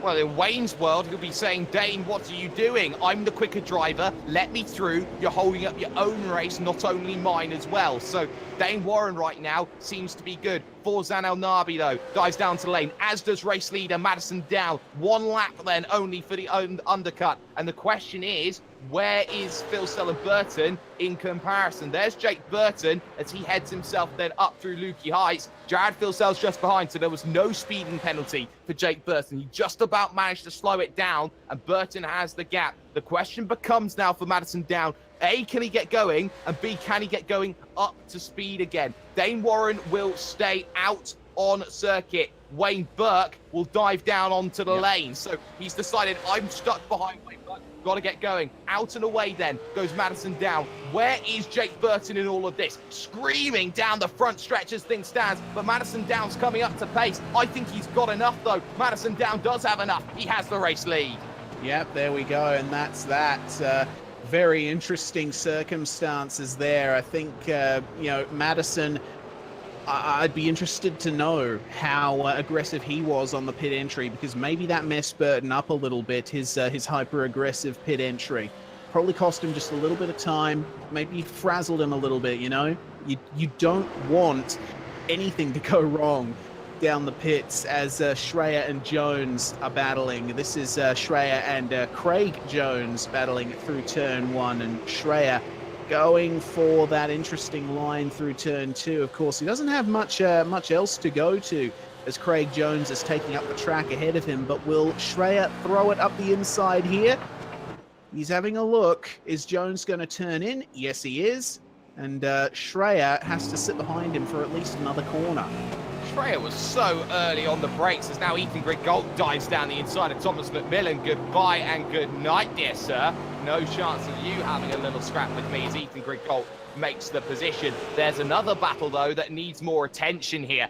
Well, Blacklock and Dane Warren, they'll come down in, so we'll keep an eye on that one. Forzan El Nabi versus Wayne Burke. This is going to be crucial, because if Dane Warren comes out in that scrap, This is going to change a lot of things. Warren still waiting on his box, still waiting to get the pace going again. Still waiting, still waiting. I think he's waiting too long right now, because straight through goes Wayne Burke and Forzan El Nabi. This is a long stop for Dane Warren, who gets himself out and away in relative no man's land. Yep, I'm wondering if there was some kind of penalty there for Dane Warren on entry to the pits. 9 seconds. I don't think it's a penalty. It's 9 seconds longer on the stop, so it's not a penalty. Okay, so there we go. So obviously just straight up a longer stop. More fuel maybe? I have no idea. Probably more fuel, because Dane Warren's been on his own for the longest time. Burke versus El Nabi. They're on the same tyres, though. So where we saw Wayne Burke charging, I doubt we'll see that as much. But he needs every position he can get here. Forzan El Nabi, remember, has had the most torrid start to his championship that I think I've ever seen out of Forzan El Nabi. He's got work to do if he wants to keep on pushing forward. And if things stay like this, it's a Trans-Tasman 1-2-3, barring David Moore needing to pit. Yeah, that's exactly right. And I think, you know, Synergy came into this round with pretty high expectations, of course, topping pre-qualifying, having 6 cars inside the top 13 in the qualifying session. So for TTR to get a 1-2 out of this after all of that, it would be a pretty disappointing result. So it's up to these guys. Oh, well, yeah, 1-2-3, sorry. I missed out the 3. Forzan El Nabi, though, with no, not the best run down the front stretch. I think Wayne might... Oh, he's having a look, isn't he? Oh, he's trying through turn number 1. It's not normally the place you make the move. So he gets side by side almost through 1. Now he's got to set up the run through turn number 2 here at the Southern Loop. Lap 39 of 57. Looking to pick this run up. Get the chance on the outside, then turns to the inside. So now he'll get the draft. Now he'll pick up the run. Casey Stoner corner, turn number 3. Looking for turn number 4. Can he get it down to the inside? Oh, you bet he can get down to the inside. Forzan El Nabi makes sure of that. And then it's going to be El Nabi trying to pick it off the exit. There's a block pass if ever I saw one. And well, so much of a block I could listen to the Block Party album. Okay, I have nothing to say to that, but Burke through, and it was a very good move indeed. Oh, it was a stunning move, and I think that Wayne Burke knows that it's a stunning move. That puts him net 4th right now. He's got 3 seconds to chase down, though, to Jared Filsell. Chasing down anybody is a task, but Jared Filsell is a major task. It certainly is. You know, Jared Filsell up ahead of Kyle Stokes, who's made his way back out of the pits. So he is not a retiree. He was just stopped for a very extended amount of time. Filsell, a fair bit behind Burton. I don't know if these top 3 are going to get any closer. It's a 32-1 and a 31-9 from our top 2 right now. So Burton is the quicker driver right now. So... I don't know. This is the interesting part of the race. We've only got 18 laps left to run here. 18 laps left to go, 1.6 seconds between the pair of them. I think Jake Burton's going for the win here. He doesn't care if it's Madison down or not. There's no team orders at Trans-Tasman Racing. If they want to have a race, they'll go and race. And well, when you look at all of that, Forzan El Nabi's 32.7, 31.9 for Wayne Burke. Burke is faster than Filsell. I think Burke was also faster than Jake Burton as well on that last lap. Burke's the fastest man of the lot. And he had to make the pass. Yes, he did. So, wow, Wayne Burke once again on one hell of a charge here. I think he'll when he eventually catches up to Kyle Stokes, will want that to be resolved as soon as possible, because he still has a chance here.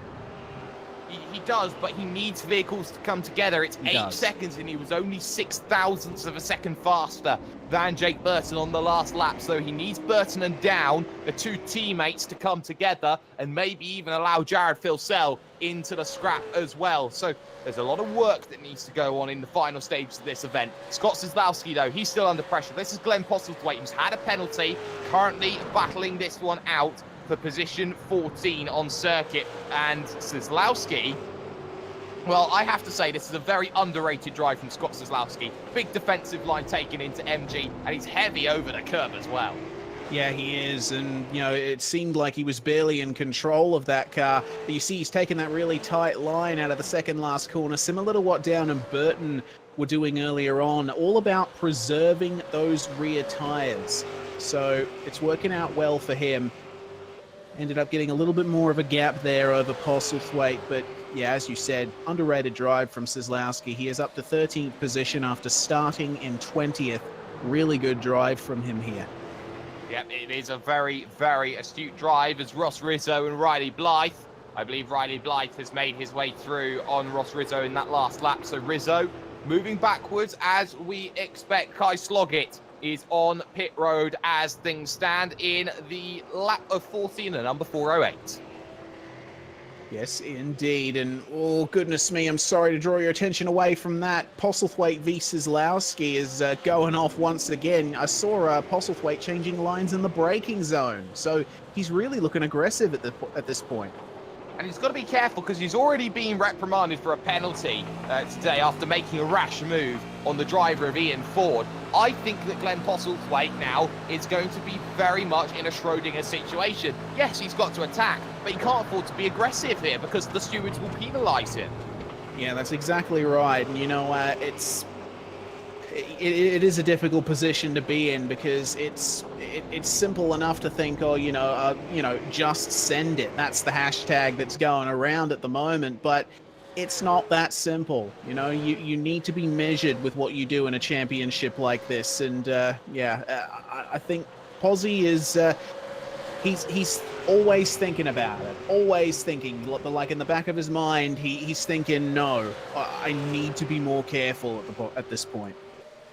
Well, here we go. He feigns a look to the inside at turn number 1, trying to get in the mirrors. So I think it's going to be a very, very interesting situation now for Postlethwaite. He's got to make sure that he makes that push, makes that charge here on Kozlowski. Kozlowski through a 2, now looking to 3, and he's looking astute. He's looking calm, and I don't think Postlethwaite's close enough unless he comes back from 3 leagues asunder to try and make the move. And that's what he was trying there once again, but Kozlowski's covering at every given moment, but the door left half ajar, not quite a door, and Postlethwaite gets a little bit of paint for his actions. He certainly does. I think that door was left slightly ajar, but unfortunately it was blocked by a door stop. So Kozlowski still remaining ahead. And tell you what, Ethan Warren is getting a look in here. Have a look at how much he is just lurking in the background behind these guys. And suddenly, the gap extends at the front of the field to almost 2 seconds, as now Wayne Burke sets another 132 flat and is still applying the pressure on the field. Jared Filsell's got to be worried right now because here he stands 2.3 seconds in front of a Wayne Burke who's closing 0.3 of a second every single lap he's going round. Yeah, Filsell. We keep saying it. It's a bit out of character for Filsell this round. We usually expect him to be out there up the front, being able to fend off any attacks, or even just being out there by himself, just pounding out these super quick lap times. But he's there in 3rd place with a hard-charging Wayne Burke behind him, 0.3 faster on the last lap. What could be going through Jared's mind right now? Is he already thinking about possibly setting up defensive moves? Well, I think he certainly could be. Guy Leach, though, he's looking to attack Jake Blackhall in the battle for 23rd position on circuit. Guy Leach, well, he's trying everything. Lymphoma charity on the side of his vehicle, and he goes for the long way around at the southern loop of turn number 2, looking to put the power down, looking to get the run here. Guy Leach, a man looking to try and push forward. Jake Blackhall under pressure then. Always underrated Jake Blackhall. I think he's a very good V8 driver. Now looking to the inside is Guy Leach, but he's a lot later on the brakes, though it's Blackhall in front, so it's not going to be a chance to make the move. Certainly not. And yeah, Blackhall, he hasn't made as many appearances in the V8 as some of his Evolution Racing Team compatriots, but as you said, yeah, he's doing incredibly well there at the moment. As I'm hearing, Ethan Warren has lost a spot to David Moore. Oh no, David Moore. David Moore. Whoops. So That was a mistake at MG. He got into the back of Kozlowski, so Kozlowski lost the position, and I think that it was Warren losing the rear end, getting a touch onto the rear of Scott Kozlowski, but suddenly Ethan Warren loses a position instead of trying to gain one on Kozlowski. Yeah, and goodness me, oh goodness, and have a look, Ethan Warren, he's looking a little tardy there on the exit of turn 2, a little bit frazzled. He's right in the middle of this incredibly long final stint for him. Remember, he stopped on, I believe, lap 36, so he still had a little bit to go when he pitted, so long time to be out there on slowly wearing down tires, and I guess keeping the concentration up is priority number one. And priority number one right now for Jared Filsell is make sure there is space in between myself and the hard-charging Wayne Burke. Across the line goes the championship leader, 32.6 that last time by, 32.3 from Wayne Burke. He brings the gap down to 1.8, 1.7 seconds. So Wayne Burke is now just reeling in the two-time reigning champion and going, oh, come on, you're the two-time reigning champion. You're supposed to be quicker than this. Yeah, I'm really looking forward to seeing how this one turns out, because you see Wayne, he's like a sculptor with a chisel, just chipping away a little bit every single lap. It's not happening super quick, but you can see notable progress being made. The only thing in Burke's literal way at the moment is Brett Loxton there, 34th position in car number 209. He won't be getting blue flags just yet, but very, very soon with the rate that Burke is catching. And what's very crucial is that for Wayne Burke to make his Michelangelo, he's got to keep on pushing forward. He's just got to keep maintaining the times, because he's so aggressive on that curb at Lukey Heights. In fact, he's taking grass. What you could argue is missing the apex on the inside. He's almost doing at certain stages, and that is a scary prospect where you're taking that much liberty to try and close down everybody on circuit. Everything's going to work. Kozlowski, sorry, getting a massive wiggle. Here comes David Moore in the Synergy machine. Here's the chance when it comes to the hay shed. Yep, certainly is. And you know what? Michelangelo painted the Sistine Chapel lying down, but you can't lie down here in V8SCOPS. You have to keep yourself alert. And Kozlowski, he's got his mirrors full of Eaton and Watercraft, all the Synergy Sim Racing sponsors there in a very menacing black car. So Kozlowski, oh, I don't know how nervous he'd be at this stage. Oh, I don't know how nervous he will be, but I know that he will have to work and work incredibly hard to bring himself back into play. It's just like the margins here in terms of the racing are just agonizingly close. Everybody's got a chance. Everybody wants to push. Same can be said for the battle right now for the top 10. Emily Jones versus Kurt Stenberg, two teammates going at it. And I think right now, Jones has wanted all race long, all week long, has gone, oh, I'm just that one step ahead of Kurt Stenberg. And Stenny doesn't like that. No, he certainly doesn't. Stenny, you know, also an ex-teammate of mine. He's a very laid-back, very chill person. But when it gets into the race, you know, he knows what he wants. He'll do what he can to get it. Oh, you bet he does, and you bet that Kurt Stenberg knows exactly what he needs to do. Wait, what? Here's the question: when you know a driver incredibly well, battled a lot of times in and around that same sort of area, do you try and work on the skill that you know is going to unsettle the driver in front?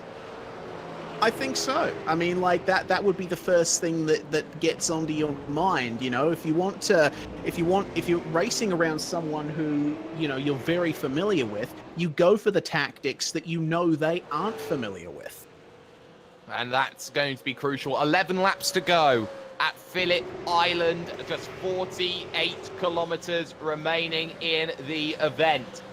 And it all comes down to he who does not make mistakes does not lose positions right now. Madison Dow leads in the 77 machine. The gap is 1.8 seconds between himself and Jake Burton. The gap between Jared Filsell in third and Wayne Burke is a paltry 1.7 seconds out on circuit. So The gaps are there. It's close. It's incredibly close between your leading four right now. Forzan El-Nabi sits in 5th.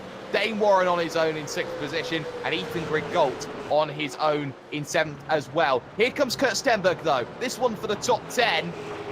Not close enough to make a definitive move on Miss Jones. Yeah, certainly not. You know, a move at Honda corner really needs to be premeditated. You can't always go for that late dive because it's one of those corners that is a lot tighter than it initially seems when you're in the driver's seat. And Emily looking very strong in that latter half of the circuit. Stenny just not able to keep up through Hayshed. But here on entry, you can see as Jones kicks up a little bit of dust in his face, cough, cough.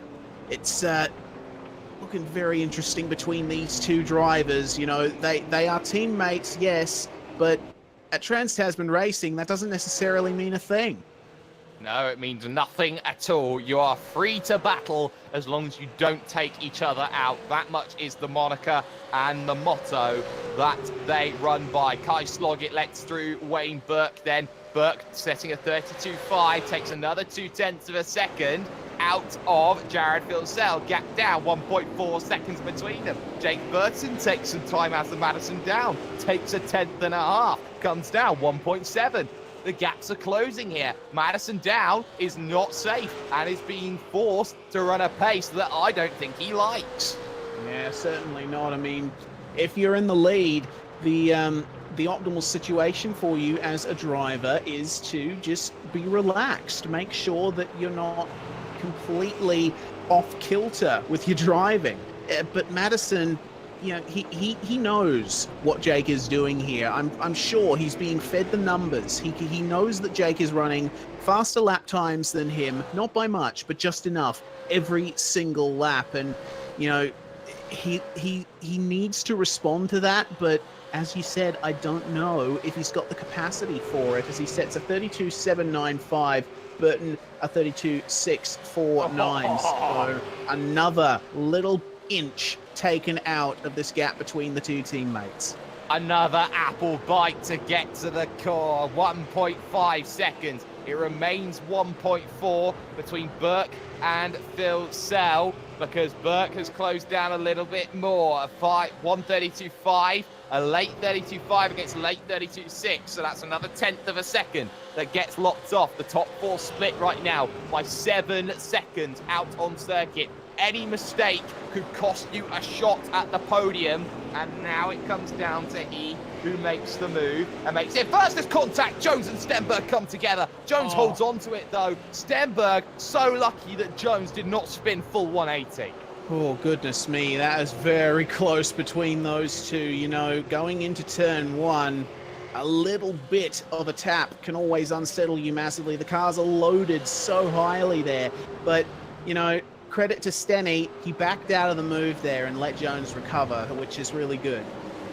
That's a really good thing to do, and I have to say, I give props there to Kurt Stenberg. Gentlemanly driving from him there in the end. Could have very easily gone to the outside and tried and stolen the move away, but Jones, she held on, and she'll keep the position for now, and that much we can definitely say is fact. Gap at the front was 1.5. It's now 1.7 there or thereabouts. Burton took a bit too much out of the tyres. Response from Madison down as they now have traffic to deal with. Brenton Hobson and Jordan Ross will be the next two they need to challenge. Gap now is 1.2 though between Phil Sell and Burke. And the big worry is Burke's now got the draft of Loxton. He can now technically have the draft of Phil Sell. Yes, indeed, a double draft. You know, that is the golden nugget that you need as a driver at a fast circuit. If you've got two cars ahead of you, double the draft, double the fun. So Phil Sell taking a bit of a tight line into Honda. I think he's starting to understand what's going on here.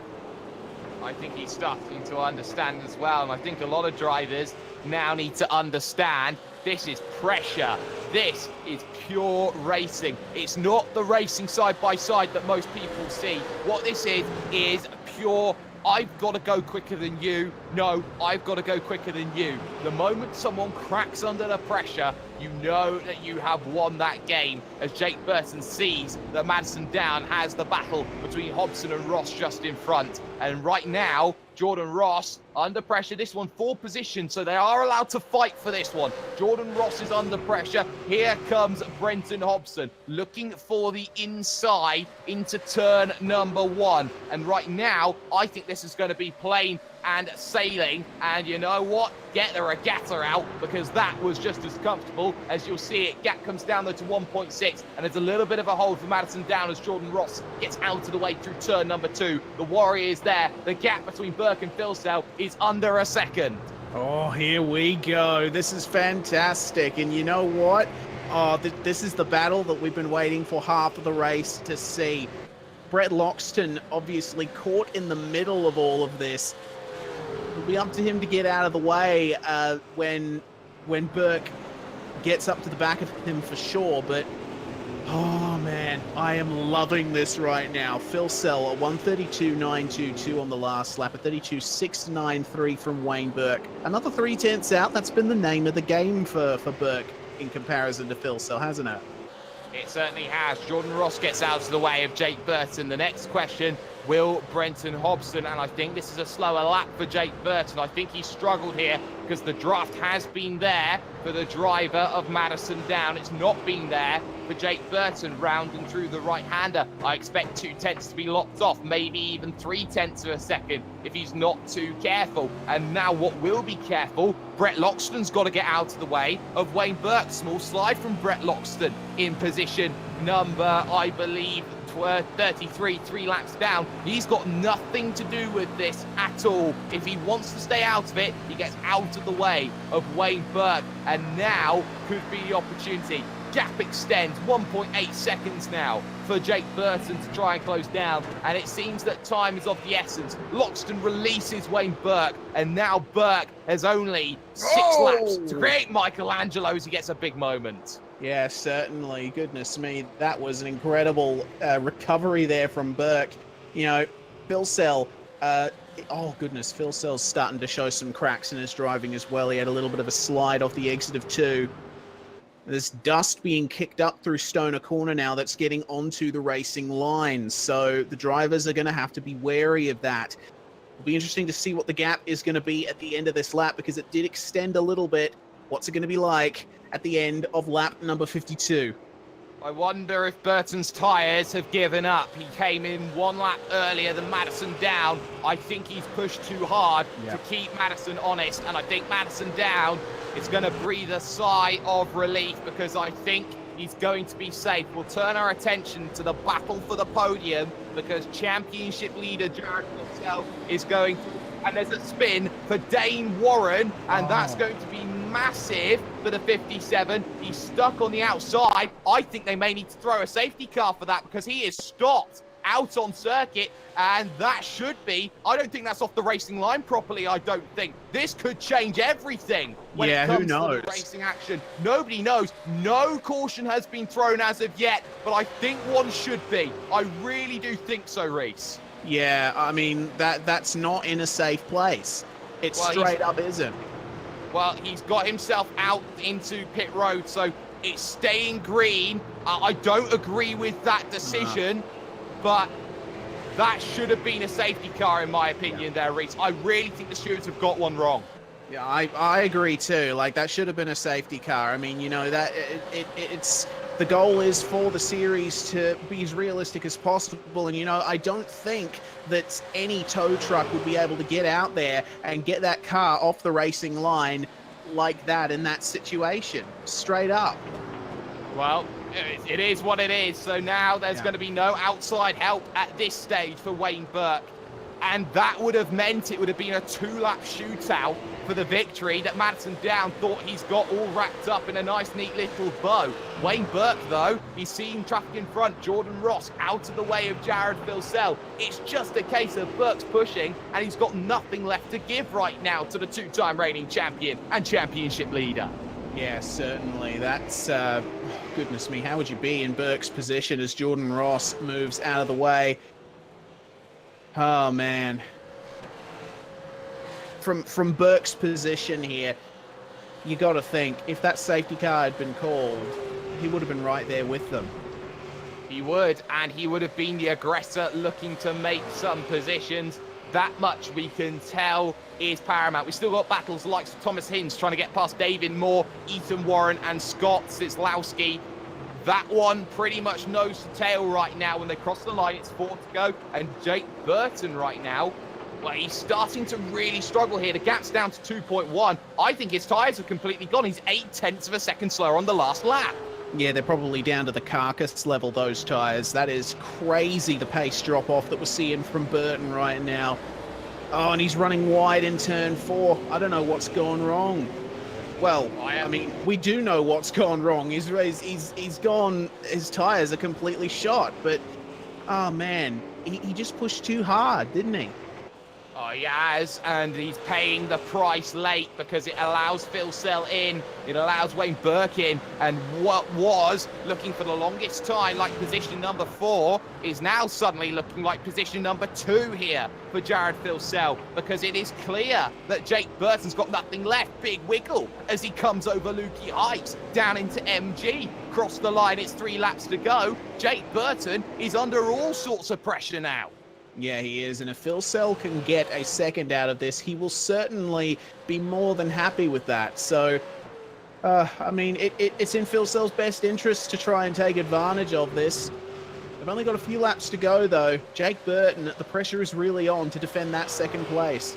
And Emily Jones has lost 2 positions, one to Kurt Stenberg, one to Glenn Postlethwaite. That one has happened over successive different moves in different laps. No need to see that. Thomas McMillan, though, versus Jake Blackhall, side by side almost as they make the run to turn 4. And, well, it seems that it's an up and under trying. Bit of contact there. Push, get going, Blackhall. I'm not done. Big wheel coming through 5.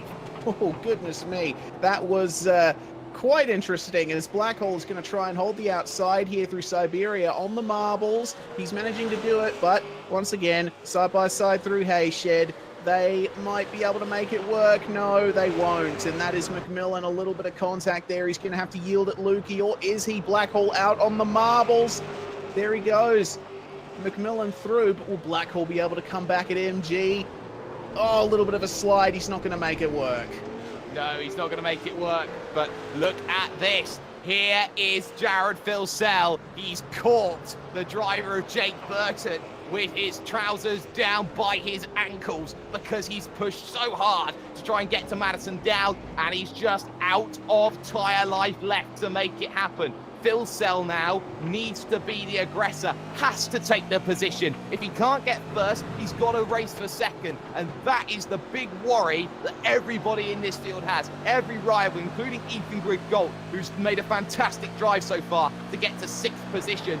It's the fact that Jared Phil Sell, even when he's not winning, is keeping things on the podium for the moment. Side by side almost now with 2 to go into turn number 1, and it's close here, Reese. It certainly is. Look at how much more Phil Sell can take out of those tyres coming into turn 2. He's doing that old double apex job. Burton, big slide there coming out of turn 2. Who knows? The move might be done right here.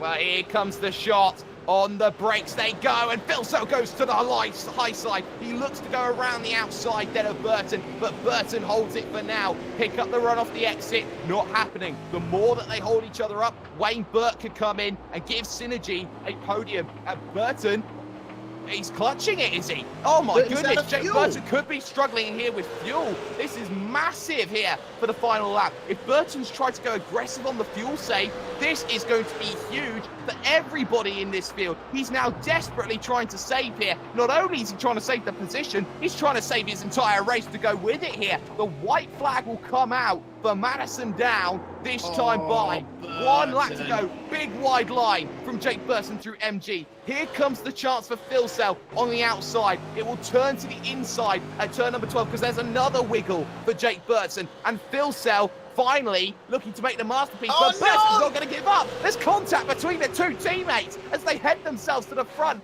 1 lap to go at Phillip Island, 4.4 kilometers. The podium is still up for grabs because Wayne Burke is not out of this one. The run to turn number 1 right now for Jared Filsell, it's not forthcoming. It won't be forthcoming for turn number 2. Is Jake Burton safe on the fuel? I'm not sure he is as they head through the left-hander of the Southern Loop, and it's a missed apex. Trying to gather it on the exit is Jared Filsell. It allows Wayne Burke back into the party, and it's party time indeed for Madison Down at the front of this field. On the brakes they'll go. Turn number 4, Prime overtaking the opportunity. Not close enough this time. Wayne Burke closes up. Little wide push from Jake Burton. There's now one opportunity. MG and the drag race to the start-finish line. For Madison Down, he's safe, and it's close. It's incredibly close because Burke was looking there for an opportunity. Hasn't cost himself the one shot of making his Michelangelo. That's the question that needs to be asked now. Burton under pressure as they head to Lukey Heights. Up the hill they come along. Filsell's got to go for something. Set the run up then. Look for the inside. Mr. Two-time champion.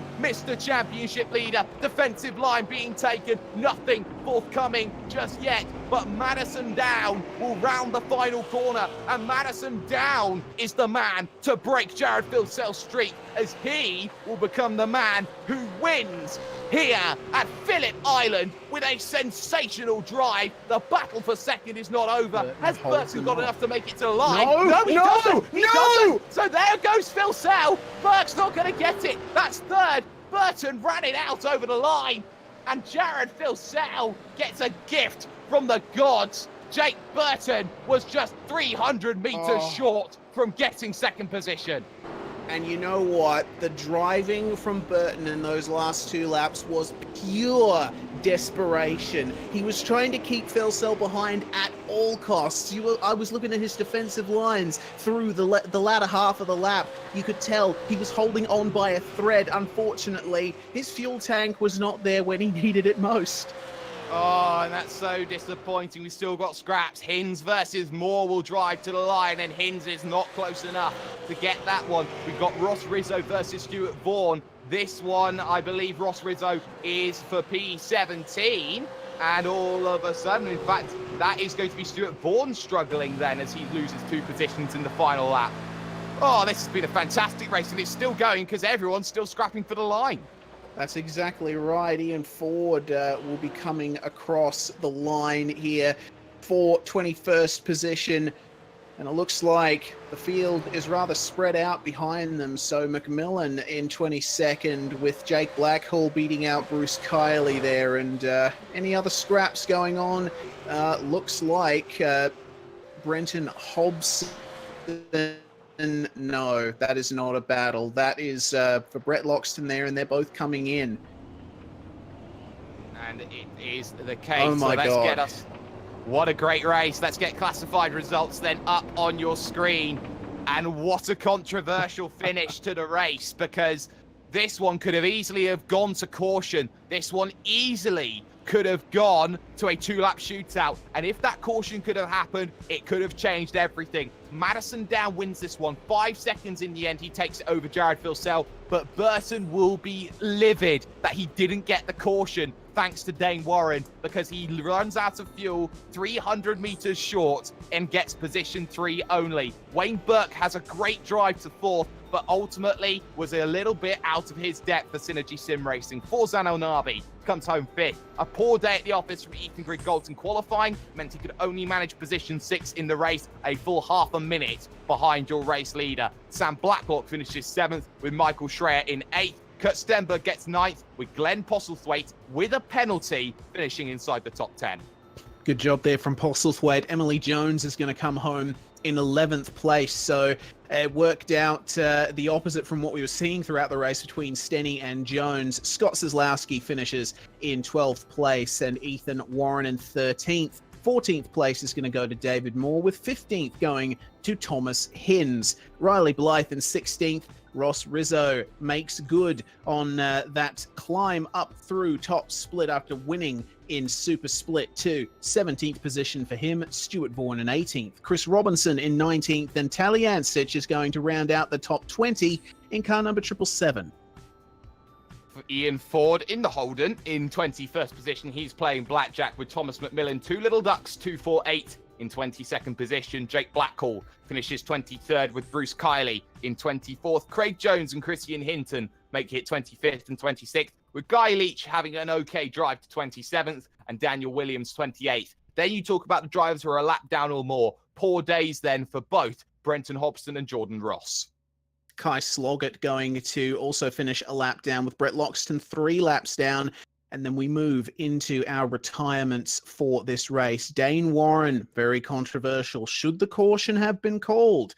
Well, opinions will definitely differ on that. Brady Myers, Brian Borg, and Kyle Stokes as well, with Jason Hyde, Lee Ellis, Simon Feigl, and Michael Cracknell also non-finishers. And that is your 40-car field for this Phillip Island 250, Jake. What an event once again. And, you know, this one really shook things up.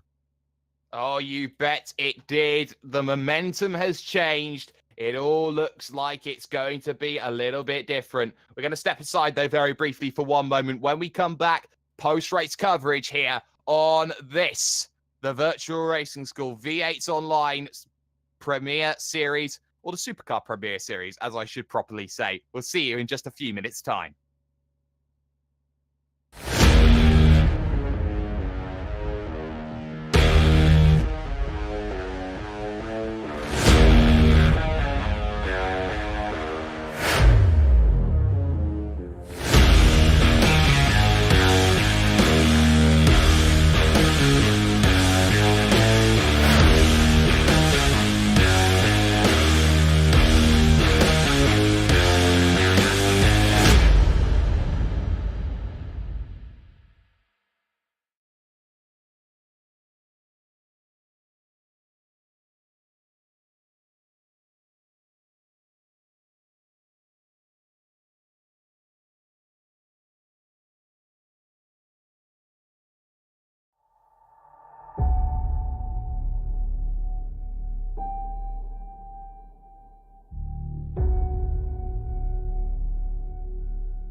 Sometimes a race comes down to a few moments, and what a crucial moment the final 300 meters of this race could turn out to be for the championship leader. Running out of fuel, Jake Burton gives it to second position, and I think that it was just not enough in the end on the fuel number to get it home. But take no credit away from the race winner, who forced Jake Burton to run himself out of fuel. And that here on V8's Online, that here on the Virtual Racing School Facebook page, that here where you're talking about Mr. Madison Down, has been a fantastic drive. I've got Madison Down joining me here in the commentary booth. Madison, that is a victory that I think a lot of people have waited a while for. Had to work incredibly hard in the early stages to try and build a gap. And not only that, but the second stint having to try and chase back down Mr. Burton. Yeah, long time coming. It's been a while between victories that seem to be getting longer and longer apart, unfortunately. But hey, that was one I was not expecting. Definitely didn't have the time to practice as much as I wanted to for this round. And going into tonight, I made the comment to the guys at TTR, I just really wanted a good round. We've had a really bad start to the year in this series. Well, I have anyway, in this series, with a lot of disappointing results. And Snetterton last round was a shocker for me. Not only was it a bad result, it was also no pace. So it was awesome. I think qualifying made the difference tonight, qualifying up there in second. But also, I'm so happy with how I drove in the race. I don't think I made any mistakes. It was almost the perfect drive for me. So really good for my confidence. But I got to say, big well done to everybody in the team. We had an absolute shocker at Snetterton, and it was just nice to see the whole team fast. 1, 2, 3, 5 cars in the top 10. And also big shout out to Jake. Awesome race tonight. And I actually used Jake's setup. So I feel a little bit bad that in the end he did a lot of the setup work this week, and I took the advantage of it. So big thanks to Jake there. Well, no worries. You take the credit for that. But for you, this is where you get your series back on track, surely, isn't it? Because you had the issues that happened at Road Atlanta. You've been sort of second fiddle throughout the majority of the races so far. Do you feel that you finally kick-started your season now into gear? Yeah, I think sometimes it's amazing what a little bit of confidence can do. And when you've struggled a little bit for pace, as much as I have at the start of this year, particularly, as I said, that last round at Snetterton, that was an absolute shocker. I was roughly 4 or 5 tenths a lap off the pace. It's pretty demoralizing when you're driving around there on the same setup and you're that far away. And, you start to question yourself a little bit and think, is it, am I what I used to be, kind of thing, So, yeah, I don't know. I got some confidence from the World Championship as well. Unfortunately, we didn't get a result there, but the pace was really good for us in that race, so that was good. And then tonight just cemented that. So I'm happy that hopefully this is a turning point, and we can turn it around, and hopefully that confidence keeps going in the rounds to come.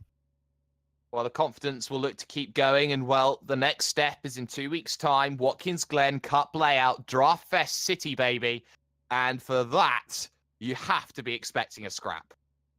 Yeah, absolutely. And that's the faster tracks tend to suit me. So Phillip Island, quicker track. Watkins Glen, I won both races there last year, and I was quick there last year. So I'm hoping, this form's come at the right time, and hopefully we can do the same as last year at Watkins Glen.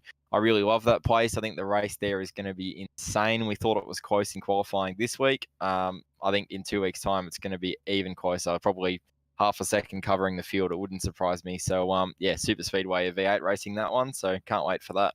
But yeah, big thanks to everyone at TTR. Honestly, like I had a setup handed to me tonight by Jake Burton that was a rocket ship. And I feel bad that I bettered him on it. But big thanks to him. He did all the work this week. And also Brock Salmon behind the scenes, doesn't drive anymore, but he does a huge amount of work, basically as an engineer for the team. So big thanks to those guys. Yeah, he's doing a very good job. And there you see Madison Down, your race victor here from the circuit of Phillip Island. Reese Gardner is standing by with the man who finished in second, the championship leader, Jared Filsell. Indeed, I am. Welcome to the commentary box, Jared. And we've been observing you throughout the night. And after winning the first 5 races of the championship on the trot, this wasn't very characteristic of the form that we've seen from you this season. What happened? Different setup. Can I blame the setup? I suppose. I went a different direction to these guys this week, and I was pretty much just chasing the car throughout pre-qual, to be honest. Just really wasn't confident in the car at all, to be honest, and pretty much like Madison said, confidence is everything in this car. Pretty much couldn't brake the car, couldn't turn it, and we looked at tyre wear compared to those guys, and definitely shows working the wheel a lot more than what I should be. So I think we'll regroup, rock up to Watkins Glen, and just send it there and see how we go. Excellent stuff. Were you did you know about Jake's fuel issues? Yeah, I gathered that he was going to be short because I short filled by 2 litres myself, and he still jumped me. So I was expecting him to come back to me. I was just quite surprised that he kept on it for so long throughout the stint and didn't try and chip away at it the whole stint rather than just coming back right at the end. So unfortunate for him, but it's always the way. Well, you've got your championship lead still sorted with this second place finish. Unfortunately, the win streak for you has been broken, but going back to what Mr. Sperry was talking about before, Watkins Glen is up next. Madison's confident. What about you? Yeah, last year I was actually leading. Me, Rogers, and him were having a good battle, and there was a bit of contact. So I was there, just got a penalty and whatnot in that, and so I had pretty much scrapped it out. Not a great round. I think that was probably my worst round for last year. So I'm not a huge fan of Phillip Island's really really good, but sometimes I click, sometimes I don't. I've had really really good years here and some shockers. So Watkins Glen's a bit of the same. Haven't really done anything. I don't think I've actually won there, barring 1 year. But no, we'll rock up there. Tune it up. Awesome stuff, Jared. Well, that concludes that interview, Mr. Sperry, and you have Mr. Burton. I do. Jake, was the plan there in the final stages of the race to get onto the back of Madison to save fuel? Somewhat. I knew we were going to be a little bit short. I thought it'd come back a bit. But as some people would know, I've been close to victories a lot of times in this series before, and I think tonight was probably my best shot. And I pretty much had the Win Cup at Bathurst itis from a few years ago. I just really wanted to catch Madison, and I knew I had the pace too, but when it got to about 10 to go, we were just about within 1.5 seconds. I knew we could maybe catch him, but I also knew that if I tried to do that, I'd probably not finish the race. So yeah, I even said to Madison in the race, priority 1 is to try and catch you, and then priority 2 is finishing, which normally isn't the way you go about it. But yeah, I'm just hungry for that first win. So. Do you feel that the decision by the stewards with 6 laps to go to not award a safety car affected the way that you raced the final 5 laps? Possibly. We can always harp on about theoreticals. I would have liked a safety car because it would have meant security for me in terms of fuel, and it may have given me the chance to attack Madison. But at the same time, I could have been under fire from Jared. So yeah, you know, you can never harp on about stuff like that, but you know, I'm just really happy with the pace we had this round, and also frustrated that, you know, we didn't let a win slip away, because catching is one thing but passing is another. But definitely let an opportunity slip by today for the sake of a couple litres of fuel. So. And well, moving on then to 2 weeks' time, because where overtaking becomes a premium to where overtaking becomes a guarantee. Watkins Glen, how are you feeling? Are you going to be there? I'll be there. Watkins has historically been a fairly weak track for me. I've just never really clicked with Watkins. Phillip Island, though, has always been one of my stronger tracks. But yeah, we'll work on it and try and get close to the front at Watkins, because obviously had a fairly rough first few rounds in the Momo Commodore, so I don't really have many drop rounds left. So need to keep staying up in that top 3 and top 5 if you want a chance at the championship. So before we let you go, any shout outs to sponsors? yeah, big thanks to Fuel Autotech, Momo, HRS, Virtual Racing School, and all those guys. Really, really appreciate it. But got to give a massive, massive shout out to Brock. Madison credited me quite a bit for the setup this week, but I made a fast setup, but it wasn't until I handed it to Brock that it became a sort of drivable setup. It was really, really aggressive, and he settled it down to a point that it was still quick, but you could be consistent with it. So huge, huge thanks to him and the entire team at TTR. Yeah, that certainly does seem to be the case. Jake Burton then joining us, position number 3 today. Reese, you found the man who arguably deserved the podium more than anybody else today, and that is Wayne Burke. Indeed, Wayne. We'll come to your result in a second, but pole position, that is your first pole in your V8SCOPS career, and you were there at the first ever round at COTA in 2014. After so long, you have a pole position. How did that feel?